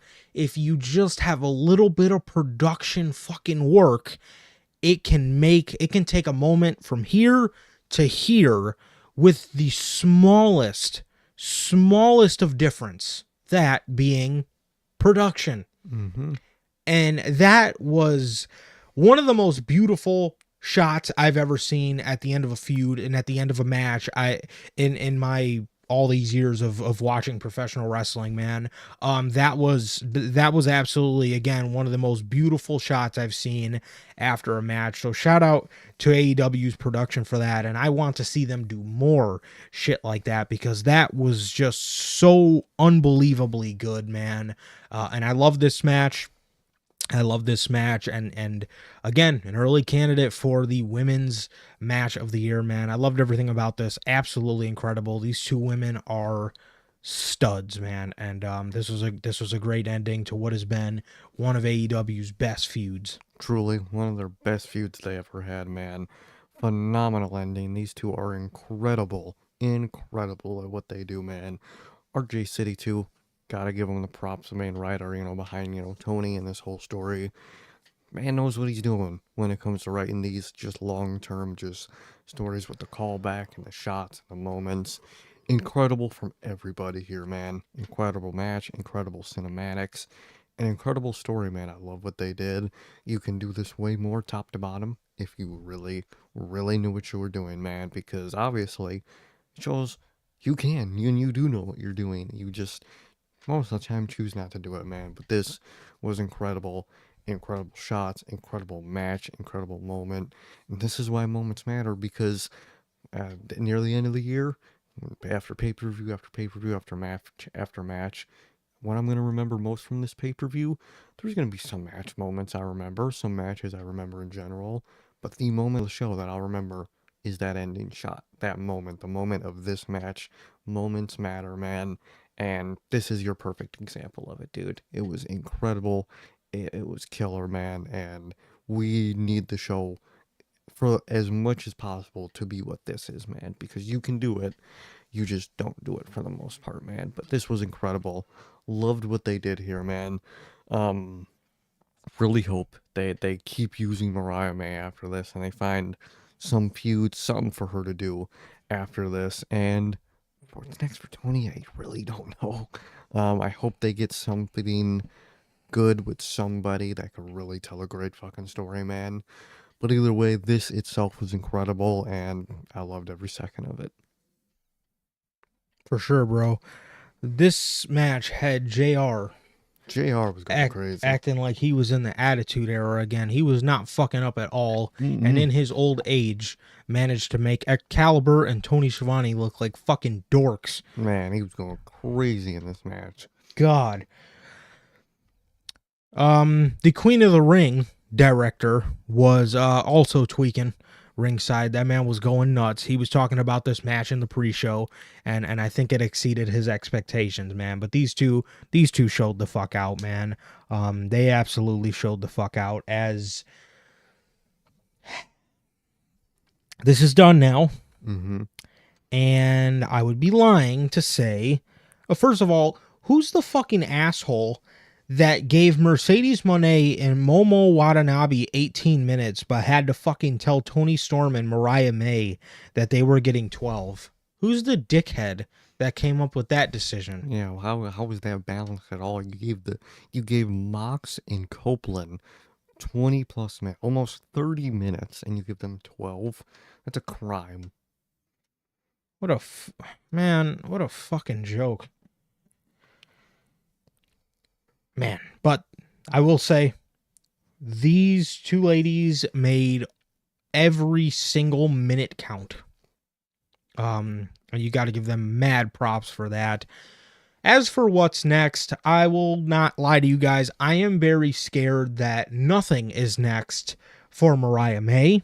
Yep. And I am very scared that nothing is next for Toni Storm, because hypothetically, we're at the time I guess with Toni Storm where you can easily throw out a name that is a very interesting name, but this name AEW has done absolutely nothing with to show you that they give a fuck about her, and her name is Jamie Hayter. Mm-hmm.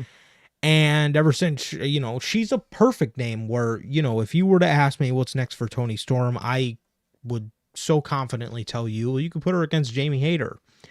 And we're not in that position, and I don't say that with as much confidence because they have done nothing with Jamie Hayter since she's came back. And I know now she has, been, trying to get renewing her visa or getting a new visa to work in the US or whatever. Even before that, she wasn't fucking doing anything. Why aren't you building her up and getting her momentum back and her return and build her up to a feud with Toni Storm? You could have easily been doing that. She may be working on her visa now, but she's been back since August. Mm-hmm. August. And they have done nothing with her. So again, I could say Jamie Hayter, man. I would also like to maybe throw out a name like Julia Hart. Julia Hart could be great. Done nothing with her. Mm-hmm. I don't know. I don't know. And that's the scary part, because I know damn well Tony Khan doesn't know either. Mm-hmm. So that is interesting, and that is something that I think we should all be looking out for, and very scared about. But I don't know, man. I don't know, and I'm very scared that, like I said, the Tony Khan has no idea what to do with either of these women after this. Very scared. So yeah, that was that. Should have main evented the show, in my honest opinion, after what they did. And Moxley and Copeland should have got the fucking 12 minutes in the middle of the show, while these two got damn near 30. Literally, so, man. That was that. And the next match on the card was for the AEW International Championship. Konosuke Takeshita versus Kenny Omega. This is a very good match, man. It was. This was a very, very good match, as to be expected.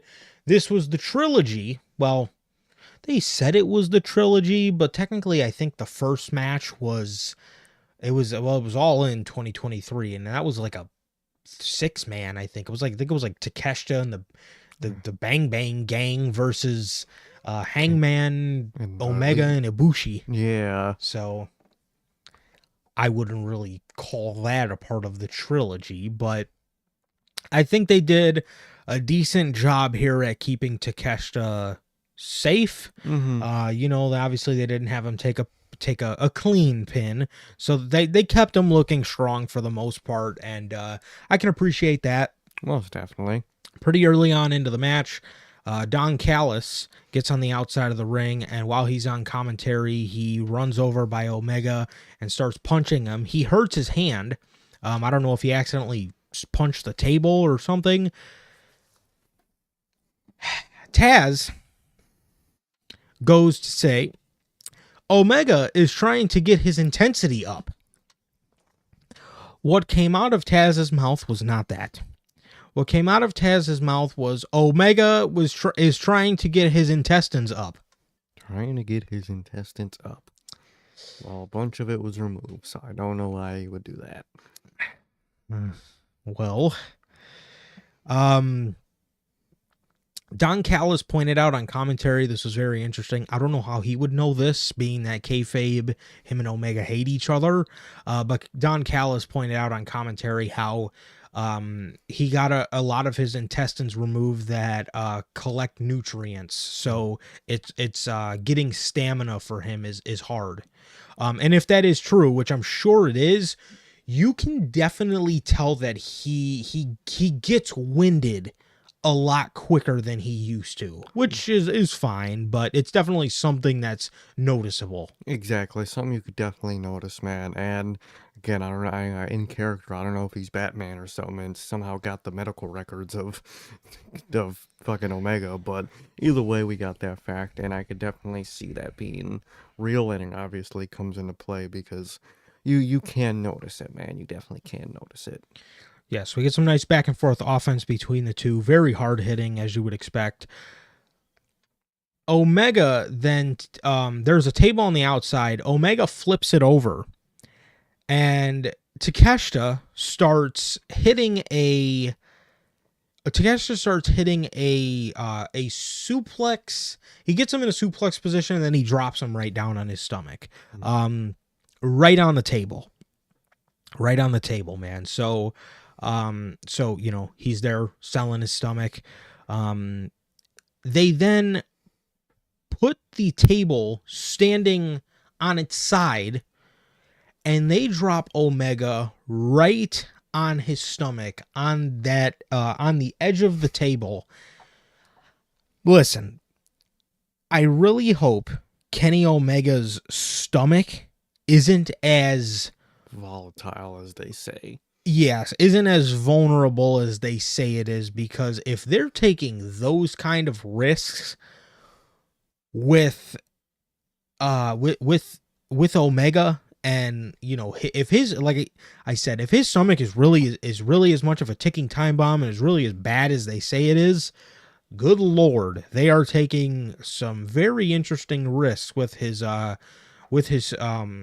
stomach area, man, because good Lord, this man be taking some brutal stomach bumps. He does, man. It reminds me a lot of post, injury retirement return Brian Danielson, where just certain spots you're like, oh man, you're just concerned more than anything that he's taking those spots, man. And Kenny's in that same boat with any type of gut shots he takes, man, because the way they describe it is he's like that one exploding zombie from fucking Dying Light, where if you just touch him, he explodes. And that's how they describe him, and they're always doing these just gut shot spots, and they get you cringing, man, because you're so concerned, man. So they're very concerning to watch. Yeah, they are. So Omega gets Takeshita back in the ring and hits him with a Snapdragon. He hits him with a Snapdragon suplex. A little bit later in the match, as offense changes, he hits Takeshita hits Omega with a Blue Thunder Bomb for a close near fall. They talked about on commentary how he over rotated, and he rotated the shit out of that man. He flew him in the other direction. Yeah, he really did, man. So Omega is on the top rope, and he gets clotheslined off the top rope. He damn near landed on his head on the apron, which was quite the cringy spot to look at as well. Mm-hmm. Now for the diverticulitis, just because of his head. Yeah. Omega then comes in as Takeshita is on the top rope. He jumps on the top rope for a springboard and then hits a sunset flip powerbomb on Takeshita. It's a beautiful looking spot. He goes for a V trigger. He hits a V trigger on Takeshita. He hits him with, he goes to hit him with a one-winged angel, and Takeshita counters this into a jumping tombstone. He then gets back to his feet and hits him with another tombstone. Takeshita is then hitting him with his, version of the V trigger, or those just real powerful knees that he hits. Mm-hmm. He hits Omega with two of those. Omega kicks out at one. Kenny starts hulking up, brother, and hits a ripcord knee. He hits a ripcord knee immediately into a pile driver on Takeshita.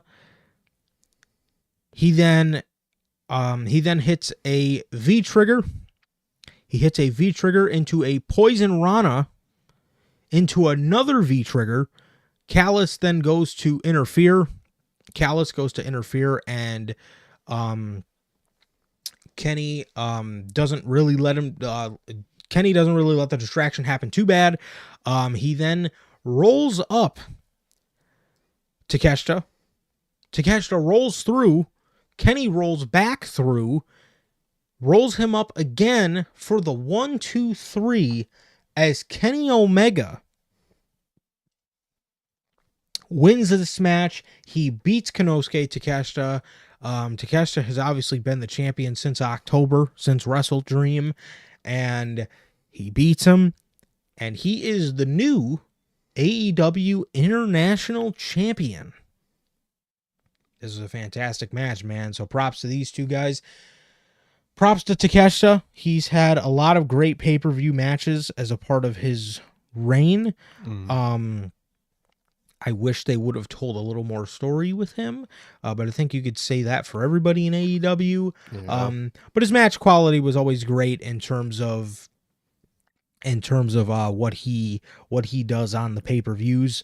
But Omega is your new international champion, and I'm very interested to see what they do with Kenny while he has the international championship. I'm assuming we're going to get one more match with these guys, but nonetheless, I'm interested to see what he does, adding his name to the lineage of this championship. So most definitely very interested to see how he does with it, what they do with it. It was a great match. Of course, Kenny Omega's going to put on a good match. Takeshita's going to put on a good match.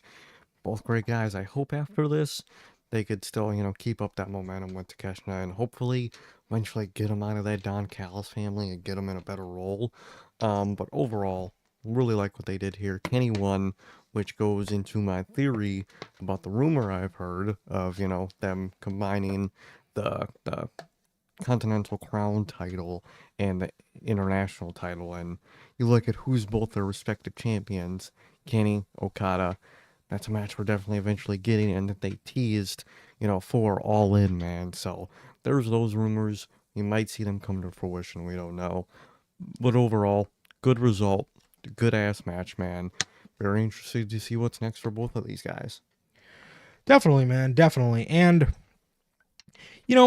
I do like the pairing of Takeshita and Don Callis. I would say the only thing that I don't like about that whole group is Takeshita not being presented as the guy. Main guy, yeah. And, Kyle Fletcher, he's not bad. He's not bad. They've done, they've kind of stepped on the gas pedal or stepped on the brake pedal a little bit with him. But, overall, I don't mind him as an up and coming guy. I just hope they consistently book him like that. And then I will eventually start to believe it.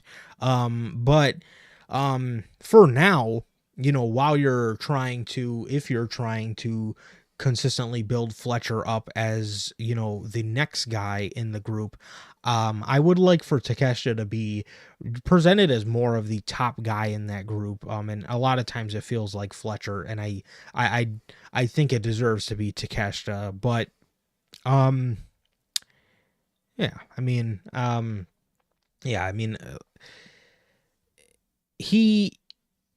he's just, for me, he's just too good to look like he's playing second fiddle in a group to somebody like Kyle Fletcher. Yeah. Again, Kyle has grown on me in terms of just believing in his singles work. I think he's a great worker ever since we, the more and more we've seen of him. But I just think Takeshita, I like Takeshita in a heel role, and I do like him with Don Callis, but he needs to, he just needs to feel like more of the main priority in the Don Callis family, I think. Most definitely.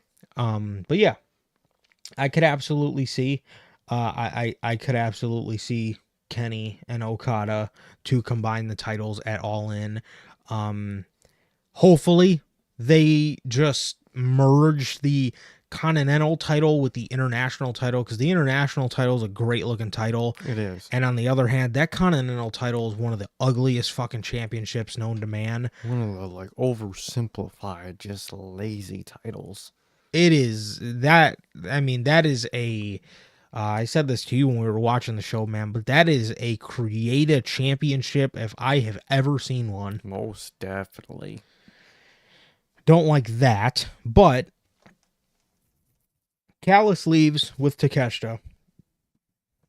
This man then comes right back out with Kyle Fletcher for the next match on the card,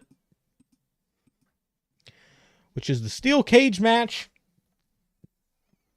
the co-main event between Will Ospreay and Kyle Fletcher. Man. Kyle Fletcher comes out. He doesn't have his Burger King crown today, but he does have one of those cringy Kyle Fletcher dialogues in the beginning of his entrance. I can't even remember what this one said. It was like, "Your hate will fuel me stronger, will make me stronger, or your pain will make me stronger," or some stupid line. Dude, the opening to his songs half the time are some like 2014 Instagram fucking caption quote that's just horrible every time, man. The last one was, it was something about something's gonna make me king and I'm gonna live forever. It was really bad, dude. Those are really just cringy as fuck.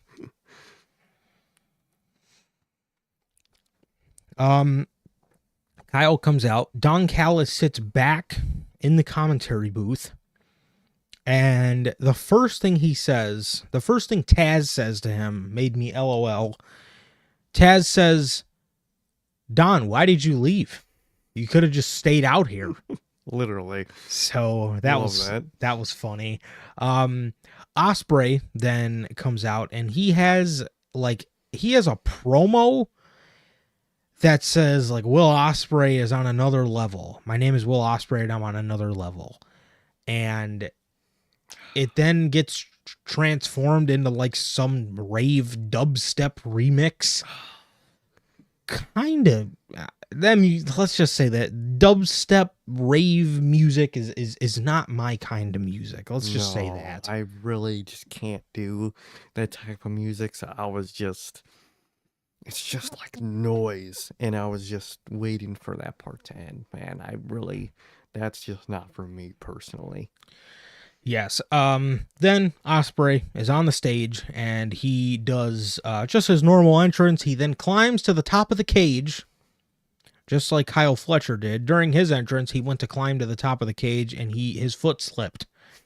And he had to turn around and look at the crowd that was laughing at him to then climb the cage again. So he does his entrance like normal. He climbs up the cage just like Fletcher did, and these two are staring at each other from opposing corners of the cage. Will Ospreay looking like a beast, Kyle Fletcher looking like Sid from Toy Story. He does look like Sid from Toy Story, man.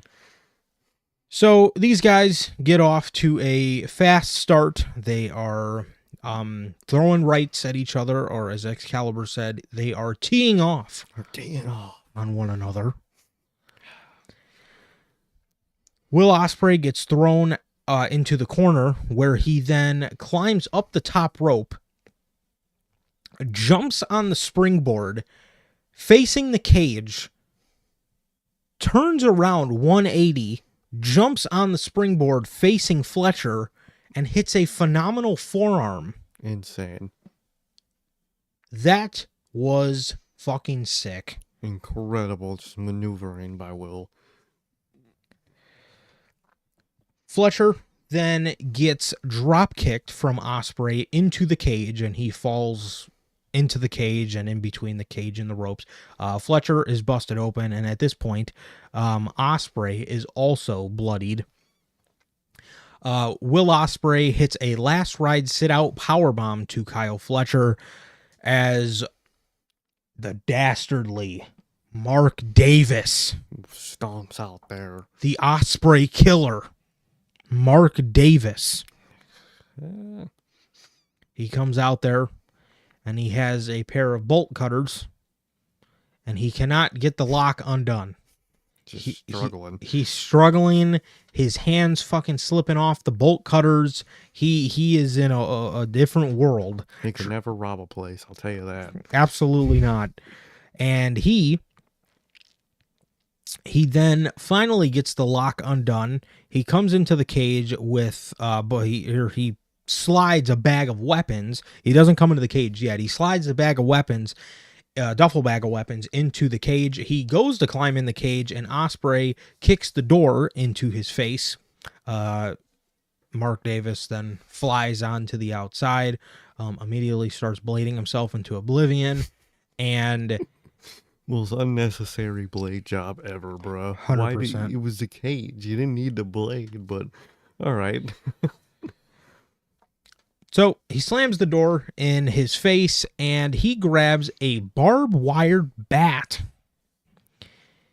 He hits Kyle in the back with it a couple times. He hits him in the back with it. He then puts it up against his face. Will Ospreay then goes to swing it at Kyle Fletcher's head, as Will Ospreay gives us the Cactus Jack bang bang, and he goes to hit him with like I said, he goes to hit him in the head with the bat. Fletcher then tries to stop him. He pulls out the United Empire armband. Will Ospreay gives him a middle finger. He's not falling for it. He goes to hit him. He swings the bat over his head, and he gets low blowed. He gets low blowed with the bat. A little bit later down the match, Ospreay picks up offense again. He hits Fletcher with a hidden blade and a Storm Zero, and it gets broken up by the Ospreay killer. Covered in blood. Covered in blood, Mark Davis. He then puts Will in a sleeper hold. Will gets out of it. He ends up hitting a poison Rana to Kyle Fletcher. He then ends up hitting a hidden blade with a chair. Mark Davis is holding a chair in his face, but Ospreay still hits the hidden blade to Mark Davis. Will climbs the cage, and I think that it was at this point in the match, he throws Mark Davis out, and then they grab the chain and re-lock up the cage, which Mark Davis still had the bolt cutters on the outside of the cage, so whatever. Could have just chopped his way back in, but I digress. Maybe he was just knocked out. He's probably down there blading himself into oblivion again. That man was literally covered. Dude, he was covered. Dude, for somebody who just got all he did was get a door, a chain door to the face. He was really fucking cut open, man. I'm surprised we didn't cut to a shot of him doing it like he did on Dynamite. Hey, man. Christopher Daniels had to show the world what he was rocking with. But, so Davis is now locked out. Will climbs back in the cage, climbs the cage to jump off and hit an os cutter on the cage for a near fall. Kyle and Will then end up battling on the top rope, where Kyle grabs a screwdriver from the same corner of the top of the cage where Ospreay was standing earlier in the match. So I don't know how Will didn't scope that one out, but he did not. He then grabs the screwdriver and hits Will Ospreay right in the head with it. Will falls down to the mat, and he then stabs Will a couple times in the back with the screwdriver. He hits a brainbuster on an open chair for a near fall on Ospreay. Fletcher then brings out thumbtacks. And he tries to give Will Ospreay a move through the thumbtacks, but Ospreay counters this and ends up hitting Fletcher. Ospreay ends up hitting Fletcher with a Styles Clash on these thumbtacks. whole chest, whole pelvic area, Dude, right on the tax, bro, man. this man Fletcher was holding his fucking balls, and it just made me wonder. There's no way, there's no way this man got a thumbtack to the dick, bro. Oh God, I pray for him. I hope not, man. No, wouldn't wish that on anybody, man. Oh, Maybe one person in the world, but other than that, nobody should ever have that. That is just brutal, man. ooh. I certainly hope not, but he was selling it as if he was. So,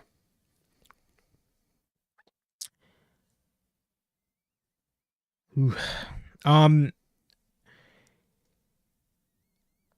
these two then end up climbing to the top of the cage for the big spot in the match, where Will Ospreay hit a Spanish fly from the top of the cage and landed right on his fucking hip. Right on his hip, man. And those cages are tall, dude. They're steel cages, very tall, and landed right on his hip, man. Ooh, I hope he's okay.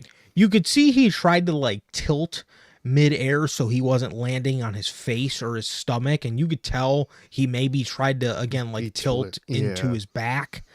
And to just take a regular back bump off that, but he ended up not being able to fully rotate in time and ended up landing directly on his hip, which looked brutal. He then stands up. As Fletcher is yelling at him, "I hate you. I hate you." He's yelling at him, "I fucking hate you. Fuck you." Will Ospreay hits Fletcher with a hidden blade to end this trilogy off, with Will Ospreay defeating Kyle Fletcher in this steel cage match here in what was another fucking banger on this show, man. Truly, man. Man. Incredible match. Loved it. I think it was just a great steel cage match, man. I love AEW with their brutal, matches. Think they always do them well, dude. You had the Toni Storm and Mariah match. You had this, and I think both did great jobs, man. This match had incredible, brutal ass spots, man. That ending spot with that Spanish fly off the top, insane, dude. But a good story in the match. It had the story built up between these two, which is always nice. And those two sold it great, with each other tonight. And I love Will Ospreay was willing to pull the trigger tonight. And I think everyone did great tonight with this match, dude. Really good match. I hope Will is okay, dude. I hope he's okay, because he was limping his ass off after this match, man. Right on that hip that he landed on, man. So I really hope Will is okay. But overall, incredible match, and they really showed out with this one tonight. It was an insanely great match, dude. Great story work from these guys, and it resulted in an incredible match, man. I loved it. I really wish Ospreay was in the position to go over and fight the Death Riders. I wish he was. Yeah, I wish. I think him being included in that would be nice, being that we can get him, now that he's done with Kyle Fletcher, we can get him going for the world title and all that. But obviously that's reserved for Swerve for now, which should be interesting to see. But I wonder what is next for Will Ospreay, now that I'm assuming this Don Callis stuff is finally going to be over, and all this whole feud and stuff that he's had with the Don Callis family. It's been going on for probably about 5, almost 6 months now. So I'm interested to see what exactly happens with all this, and what they have Ospreay doing next, and what they have Kyle Fletcher doing next. Because I hope they don't drop him, man. If you want to not prove us right, and if you want to prove us wrong, you would continue to push this guy and continue to try to get us to believe that he's a next up and coming guy in the company, man. So they've done a decent job with the whole Will Ospreay feud, but if this feud is really done, then it is time to see what kind of leg they are going to have Kyle Fletcher stand on. So Most definitely, man. I hope they keep up with him after this, man. So, yeah, that was that. As yet again, these two have a tremendous match in their trilogy. The one at Full Gear, World's End, and now here at Revolution, man. All great fucking matches. And They really were good ass trilogy, man. yes. So back to back. Oh wait, no, never mind. There was the Omega match in between that. Never mind. But two trilogies got paid off tonight. That was that were absolutely incredible trilogies, man. So Most definitely. And per technically AEW 3, because for some reason they're counting Omega and Takeshita as a trilogy, which I get because he did pin, Kenny in the match. So I get their logic.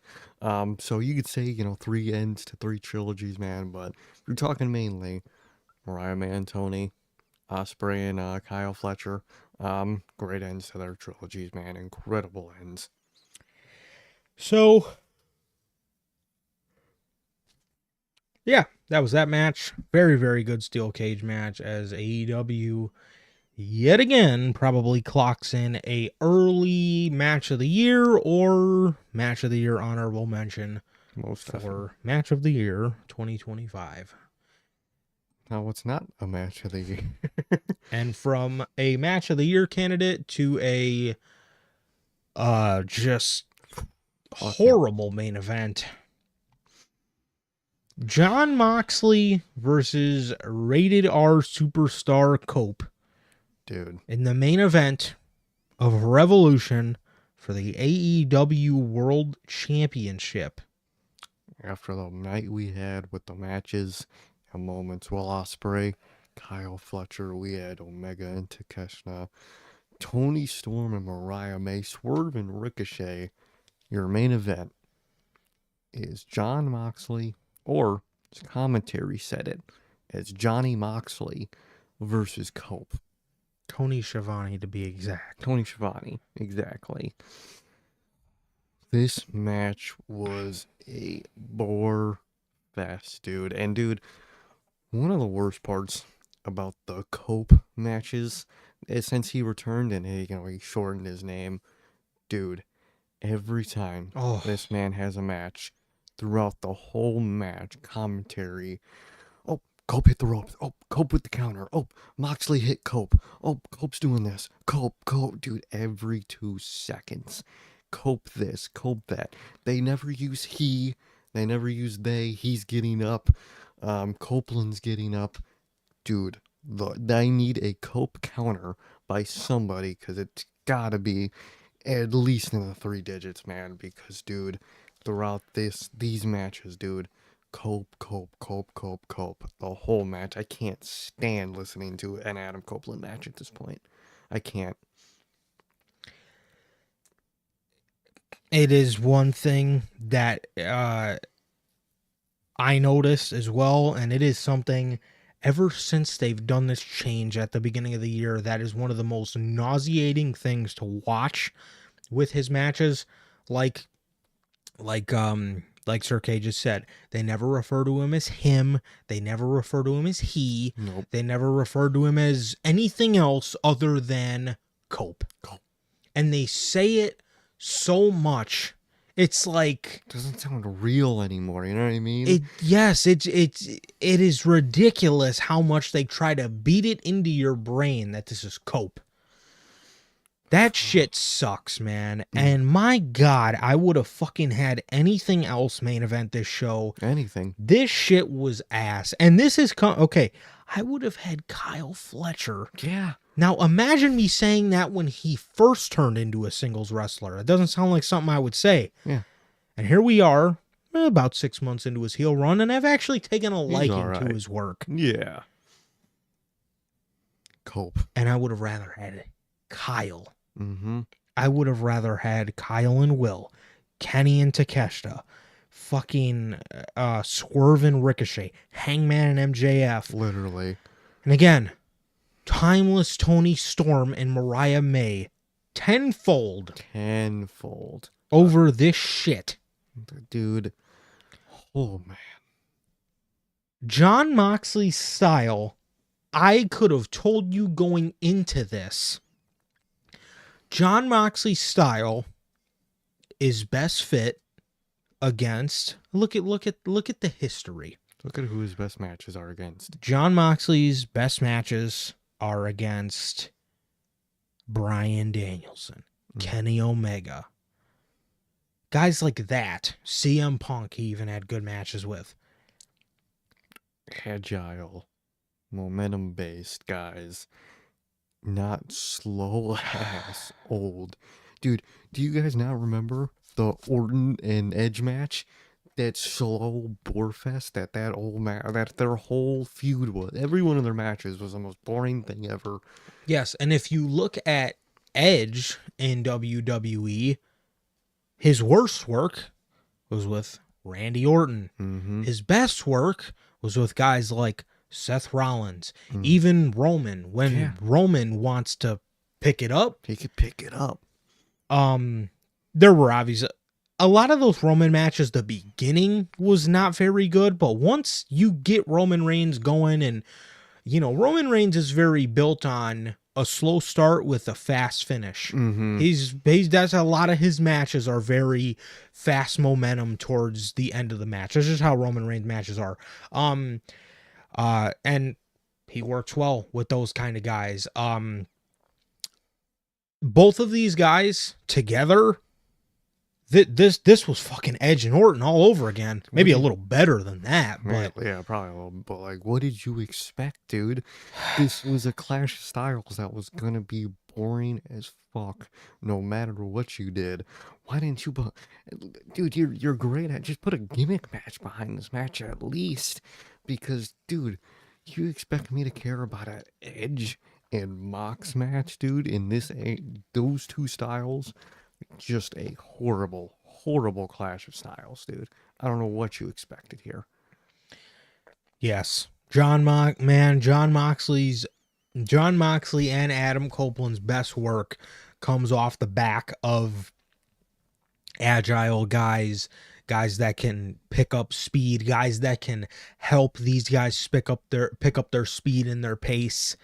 These two together, this shit sucked. It was horrible, man. I mean, the most slow-paced, boring match you can think of, dude. It really is. This was another main event that was just fucking horrendous by Jon Moxley in his title reign. Mm-hmm. And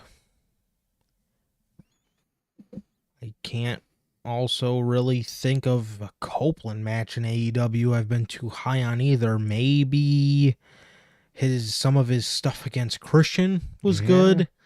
I don't really have the story to carry that shit.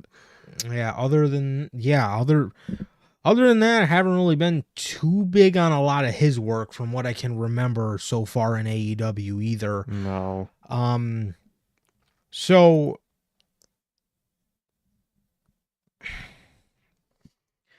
the match starts off, and these two, commentary says they're slugging off. Boy, you got that right. These two are throwing the most uninspired punches to each other I've ever seen, and I knew we were in for a long main event at this point. I knew it. We just get normal back and forth offense between the two as we go to the skybox, and the ops were watching the match. We got a single shot of the ops for no reason and never again in this main event. Just a single shot for them. Don't know why. Don't know how they connect to this match at all. We showed them and then show them again for the rest of the show. What the fuck?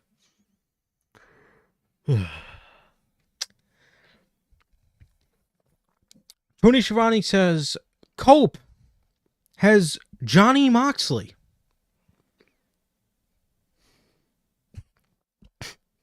Dude. Yeah. Tony Schiavone, bro. Oh my god, Tony fucking Schiavone. Man has been Jon Moxley for 5 years in this company. And all of a sudden, he's Johnny Moxley. When has he ever been referred to as Johnny? What? Johnny Moxley. Okay. Copeland hits a spear to Moxley on the outside. Or he goes to spear Jon Moxley on the outside, rather. Jon Moxley kicks Copeland right in the head and removes the padding from the outside. And I'm sure you'll notice I skipped pretty far in the match. And that is not by mistake. Nothing. When I tell you there was absolutely nothing that happened for the first 15 to 18 minutes of this match, I'm not bullshitting you. It was the most basic slug and hit a move. Oh my god, he's selling it. Gets back up, slug and hits the move back. The most boring, slow-paced fucking shit you could think of. Literally. He removes the padding from the outside. Jon Moxley goes to give Copeland a pile driver on the outside. Cope then hits Jon Moxley with a back body drop on the outside, right on the concrete floor. So Jon Moxley selling this, and he is Jon Moxley selling this, and Copeland then goes to hit Jon Moxley with a spear on this concrete. Jon Moxley then kicks him in the face again and gives him a curb stomp on the floor. He gets Copeland in the ring, hits a pile driver on him, and he then gets him in a bulldog choke, where Copeland was finally put in the bulldog choke after internal struggle in the match of Jon Moxley not being able, in the earlier part of the match, their psychology was Jon Moxley can't get the bulldog in because Copeland won't let Moxley bring him to his stomach. This is what we were subjected to in the fucking Revolution main event. After a banger fest that we just had. After a trilogy of fucking bangers, this is what we're subjected to. So he has a bulldog on Cope, and Cope gets rope here as he grabs the rope. Oh, I have to say also, I have to give the man his flowers because I rag on him a lot because he's not really a good commentator. I have to thank Excalibur. He is the only one of these commentators that will sometimes take a break from Cope and refer to him as Copeland, or Adam Copeland. Mm-hmm. He's the only one. Yeah, you got Chill Shivani, who's cope it up. Taz just copes it up. And Excalibur, he'll actually say his fucking name, Copeland, because Cope is the dumbest thing ever. I'm sorry.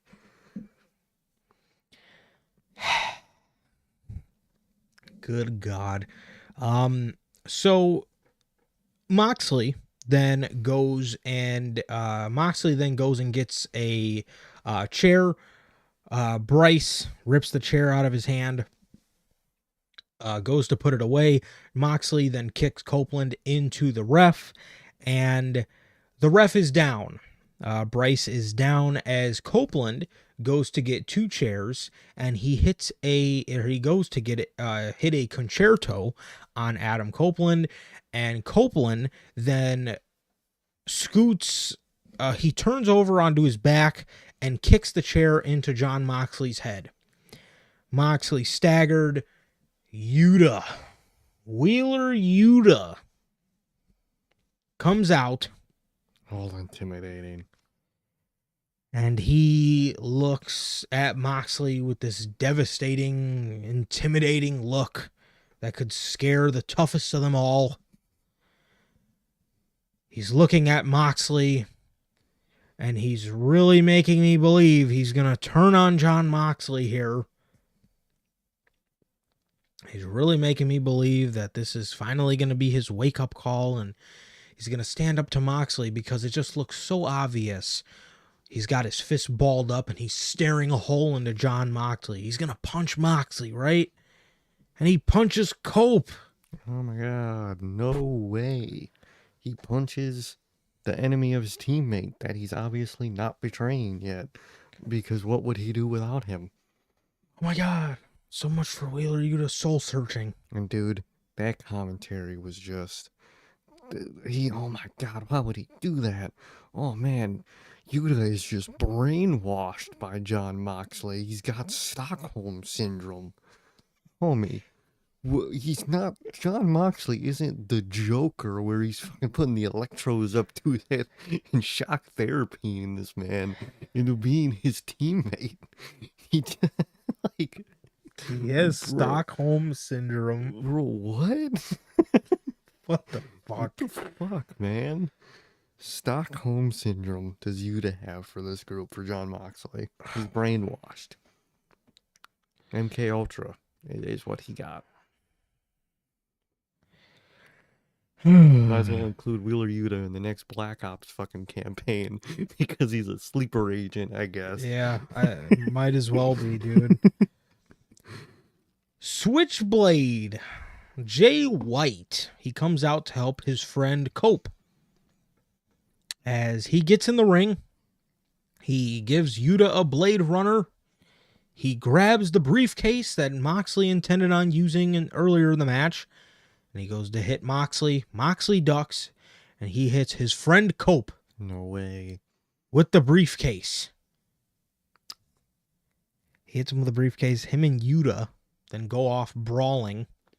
Jay White leaves, and I was like, oh, are they not doing the thing? Nope. And they didn't do the thing. They didn't do the thing at all.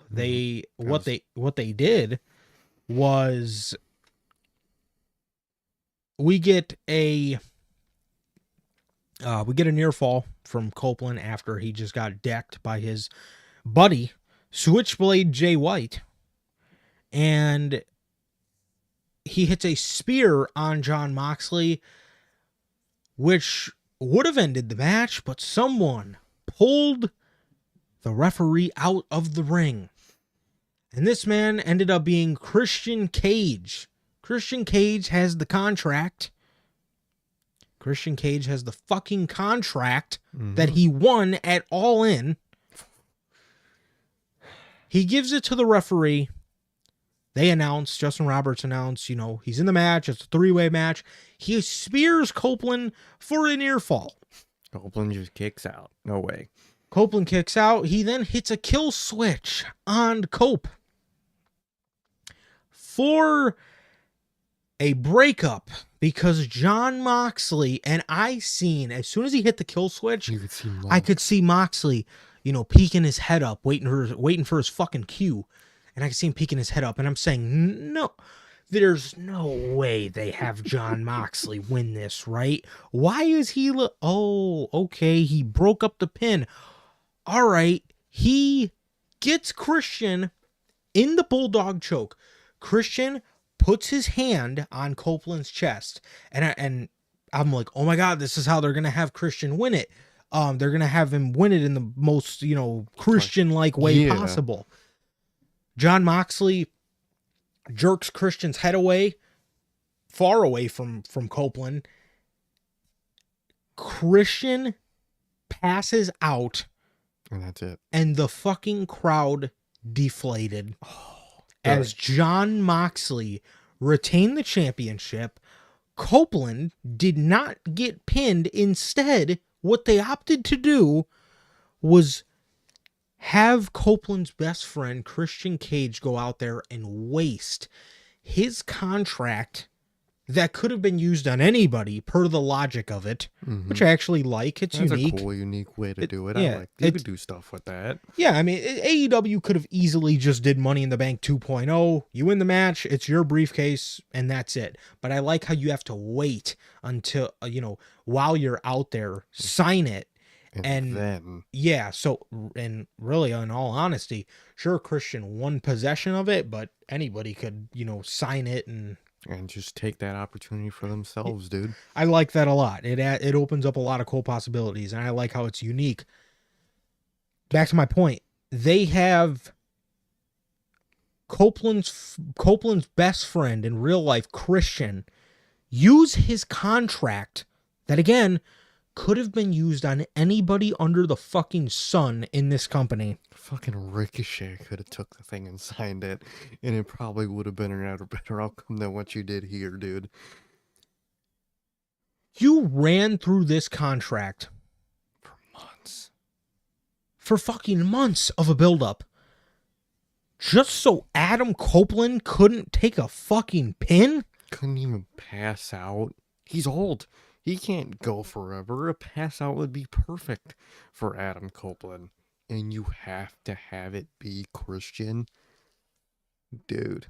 This is why this is the one thing that has fucking annoyed me about when he was Adam Copeland, Cope, Edge. Ever since this dude came back, he cannot, for the fucking life of him, genuinely, for the life of this man, he cannot put anybody over unless your name is Roman Reigns. Mm-hmm. And then, if anything, he had fucking, Brian to have above him, so it looks a little, I guess, better for the individual guys, you could kind of say. But literally, he destroyed the demon, completely buried. The demon is nothing ever since that moment. And then he flopped like a fish, and then that was another bad moment. But he beat the demon, beat Malachi Black, beat fucking, and he had to have his best friend waste his contract opportunity so he don't get pinned. That's crazy work, dude. He is incredibly selfish. Beats Randy Orton. Mm-hmm. Beats Seth Rollins in a trilogy. Beat them all. Beat everyone. Beats Damian Priest. Beats Finn Balor. Beats Sheamus in his last match in the company. Beats everybody. Comes to AEW. Malachi Black. There was a couple people he feuded with in the beginning of his run that I can't remember. Beat Christian Cage. Mm-hmm. Took his TNT title from him. Now he's back. Loses to Jon Moxley. But what do you know? Rated S for selfish. Can't fucking take a pin. Nope. Because he's Cope and he can't take a pin because he's so good and so special. Dude, the well is far, far, far dry, dude. You are nothing of what you used to be, dude. Most selfish, just egotistical old man you could think of, dude. That does not need any of these opportunities and any of these moments. Cody Rhodes said in an interview before, you need to watch out for all the veterans that say they're here for the young guys. To put over the young guys to make them look good. Cope was just on a fucking interview saying when I end my career in AEW, or I end my run in AEW, I want to put someone over in that moment. How about just putting people over in general? You already had a killer career. You don't. Insane selfishness, dude. Insane selfishness. And at least if you look at a guy like CM Punk, does he beat people? Yeah. But he also makes them look 10 times better. Yeah. Did he beat Drew McIntyre in the feud? Yes. But guess what? Drew McIntyre still had a fucking career year last year. He won the feud with MJF, but what is highly regarded as AEW's best feud ever? Mm-hmm. CM Punk. What's highly regarded as MJF's best work ever? CM Punk. Man. Everyone that leaves a CM Punk feud half the time, yeah, they might lose. But their point was usually proven in the feud. They usually were right at the end of the day. Drew McIntyre, at the end of the day, he was right. At the end of the day, a lot of what MJF said was right. It's just same with Hangman.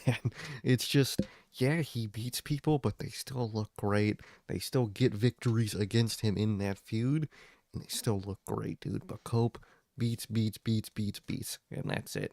Insanely selfish, dude.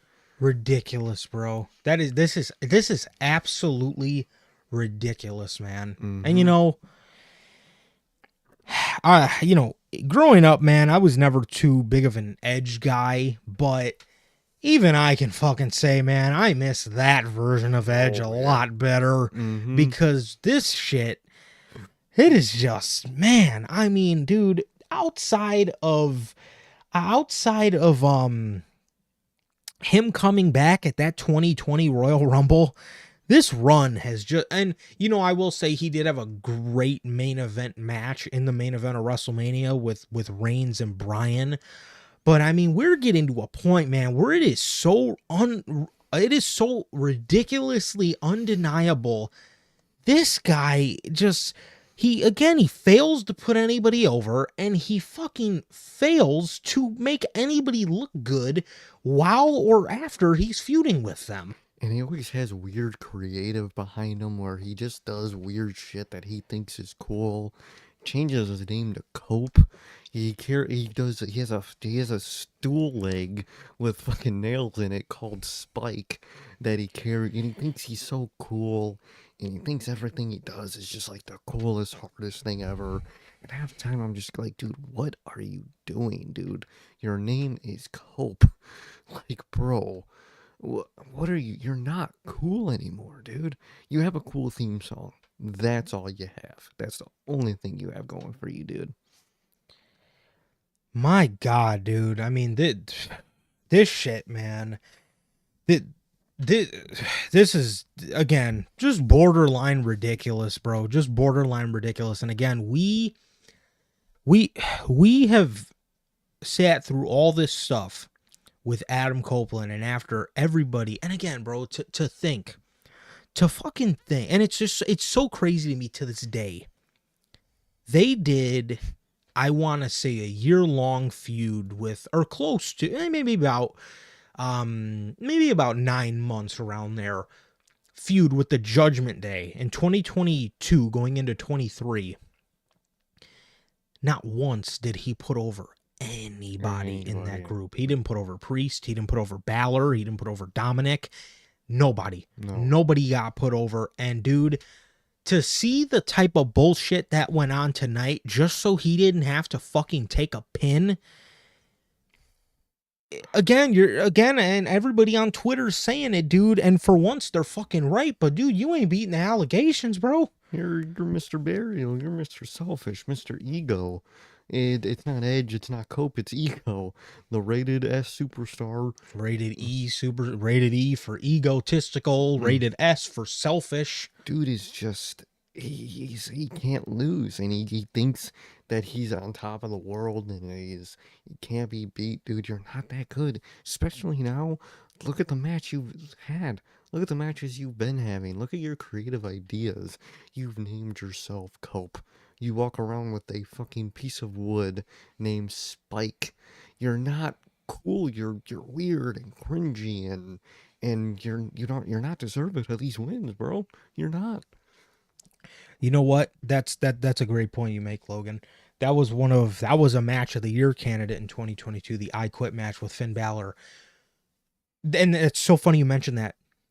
Do you know what my favorite Edge moment from now that you bring back that memory, you know what my favorite Edge moment from his WWE run was? You're losing. That I Quit match with Finn Balor. I forgot all about that match. I did. That was an absolute banger. He lost. It was good. It was a good decision. And again, I'm not even just saying that because he lost. In the time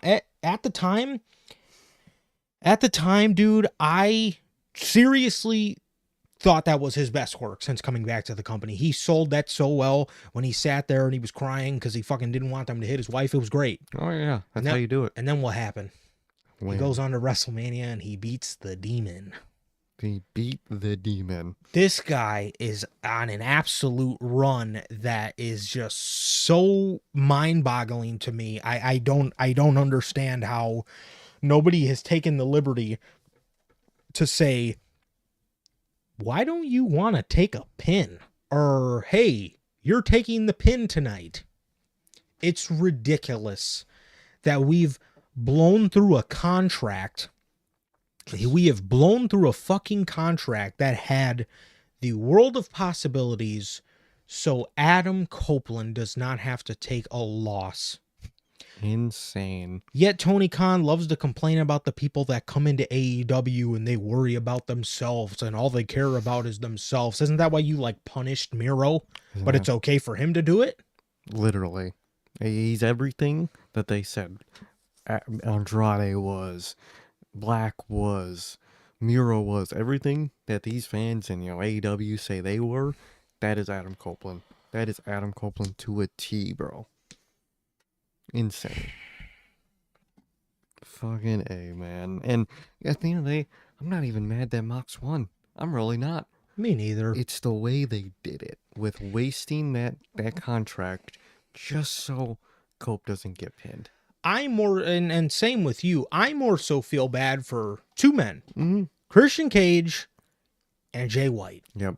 Because you could have had, I don't feel bad for Christian because I wanted him to win. I don't think it was the right time for him to win the AEW title anyways, but they wasted his contract. Yeah. And I feel bad for him because he could have, again, like I'm sure I sound like a broken record. I'm sorry I sound like a broken record, but he could have dropped that or fumbled that contract to so many people and opened up a world of possibilities and future feuds for him. And Jay White, how did they not go with the obvious option of having Jay White sign the contract, fucking deck Adam Copeland in the head with it, give him a Blade Runner, and pack his ass up? Easy. Simple loss right there. Tied it up perfectly. Nope. None of that. He wasn't even a factor in the loss. He squared up with Yuta and they disappeared and fucked off. And after that ending, I'm sure the main feud that's next is, Adam Copeland and Christian. But I'm sure to Dynasty, because I'm sure, Christian and Copeland is an all-in match or a double or nothing match. I'm sure at Dynasty, man, we're going to get Copeland beating Jay White. I'm going to tell you now, that's going to be what's happening at Wrestle Dynasty. Yes. Or with Dynasty, whatever it's fucking called. AEW Dynasty. Yeah. Yeah, I guarantee you. And again, whether they do the match, see what I'm thinking they're gonna save Edge and Switch for Double or Nothing, because I honestly think Dynasty might be Cage and Cope. I think so. I think that, but I could see that happening. But to your point, whenever we get that match, I guarantee you Jay White is not beating him. He is getting destroyed by Christian's probably not even beating him at Dynasty. No one's beating him. No one's gonna beat the guy. He doesn't allow it. But dude, I feel bad for those two guys. I feel bad that you have teased months of a contract on AEW Dynamite to throw it away here to this bullshit. And yet again, we get another bullshit main event on an AEW show. What do you fucking know? The last good main event we got was Wrestle Dream, because that's when they retired Bryan and the Death Riders actually looked like a threat. It was new, it was intriguing, it had potential. And we seen Darby Allin sitting ringside depressed because his hero got taken out by the Death Riders. And this is why I'm not mad that Moxley even kept the belt. Like I said, I'm more so annoyed with the whole contract situation. But yeah. Like I said, Moxley, unless it was to a guy like Jay White, could not have lost the title here tonight, because no matter how shit this is, and it's shit with the Death Riders, no matter how shit it is, you have invested 6 months of television to this, and you have invested the full-time career of Bryan Danielson into this Death Rider angle. You cannot, under any circumstances, throw this away to an old guy that is not going to be here to, carry this company. Which is why I said in the intro, you drop this to Switch, you drop this to Hanger, you drop this to Ospreay, Swerve, or Darby Allin. Those are your only options, dude. No Edge, no Christian, just anybody, dude. At this point, just save it for Darby. I don't care that this faction sucks. TV's probably gonna suck anyway. It's current day AEW. Just ride it out at this point for Darby. At this point, you might as well just ride it out and have him come back and finish his story, man, because Cope wasn't the way to go, and obviously he wouldn't have been a good champion anyway. He would have, dude, everything they hate about this Mox reign would have been the same thing with the Adam Copeland reign. Would have been a berry fest. He just destroys his opponent, and that's it. That's all, man. It would have been the same thing. So why people wanted Copeland to win, I have no clue, but you might as well keep it on Mox, dude. You might as well. Yeah, so those are my gripes with the main event here tonight, man. Again, to do what you did with that contract, man, is just absolute bullshit, and it absolutely led to another shit main event, another shit. Moxley is leaving the arena. Moxley is leaving the arena. He goes into the tunnel that he enters from, and we see Prince Nana walk out with a with his robe on. He gets in Jon Moxley's face. A bunch of security guards are surrounding them. Moxley puts down the briefcase. He hands it to like some worker playing on his laptop. He's probably doing his fucking homework.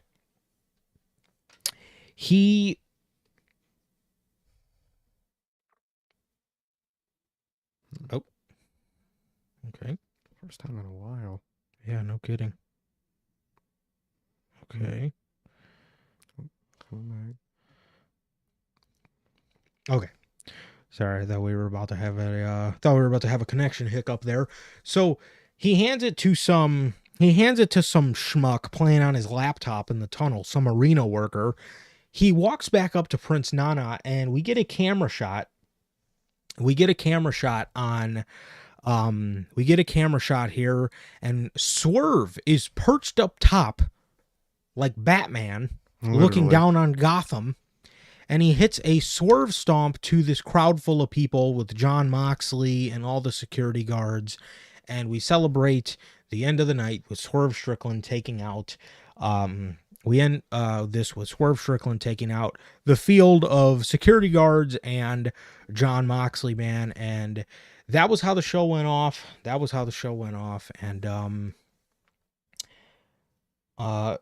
the Cope and Cage reunion, I could see that happening in like another year. I could see it. Yeah, after all this, I could see it happening. For sure.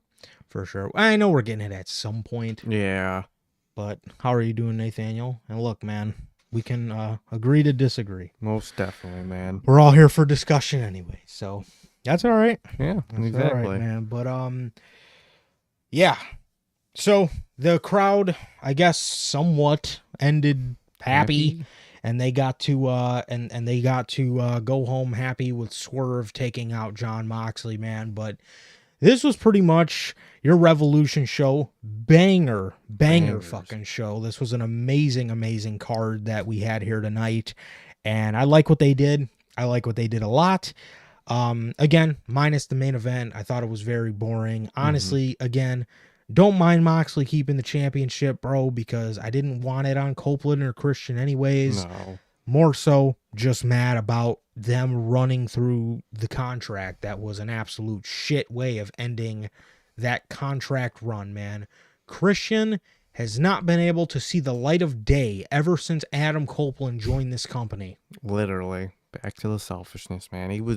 Dude, Christian was one of the centerpieces of Dynamite of this company, and it was great. I like his current, modern character. Some of his best work ever. I love it. And we don't really get much of it because someone else got to be in that spotlight, man. Of course he does.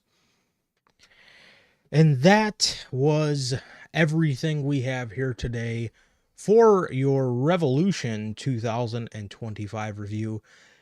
Well, the next pay-per-view we will be talking about is not WrestleMania. Unfortunately. 2 AEW pay-per-views between Chamber and Mania, bro. Really? Come on. To be fair, we did get 2 WWE shows between World's End and Revolution. That is true. Technically 3 if you count that one Saturday night's main event. That's true. But yes, we got Dynasty up next in a little under a month here.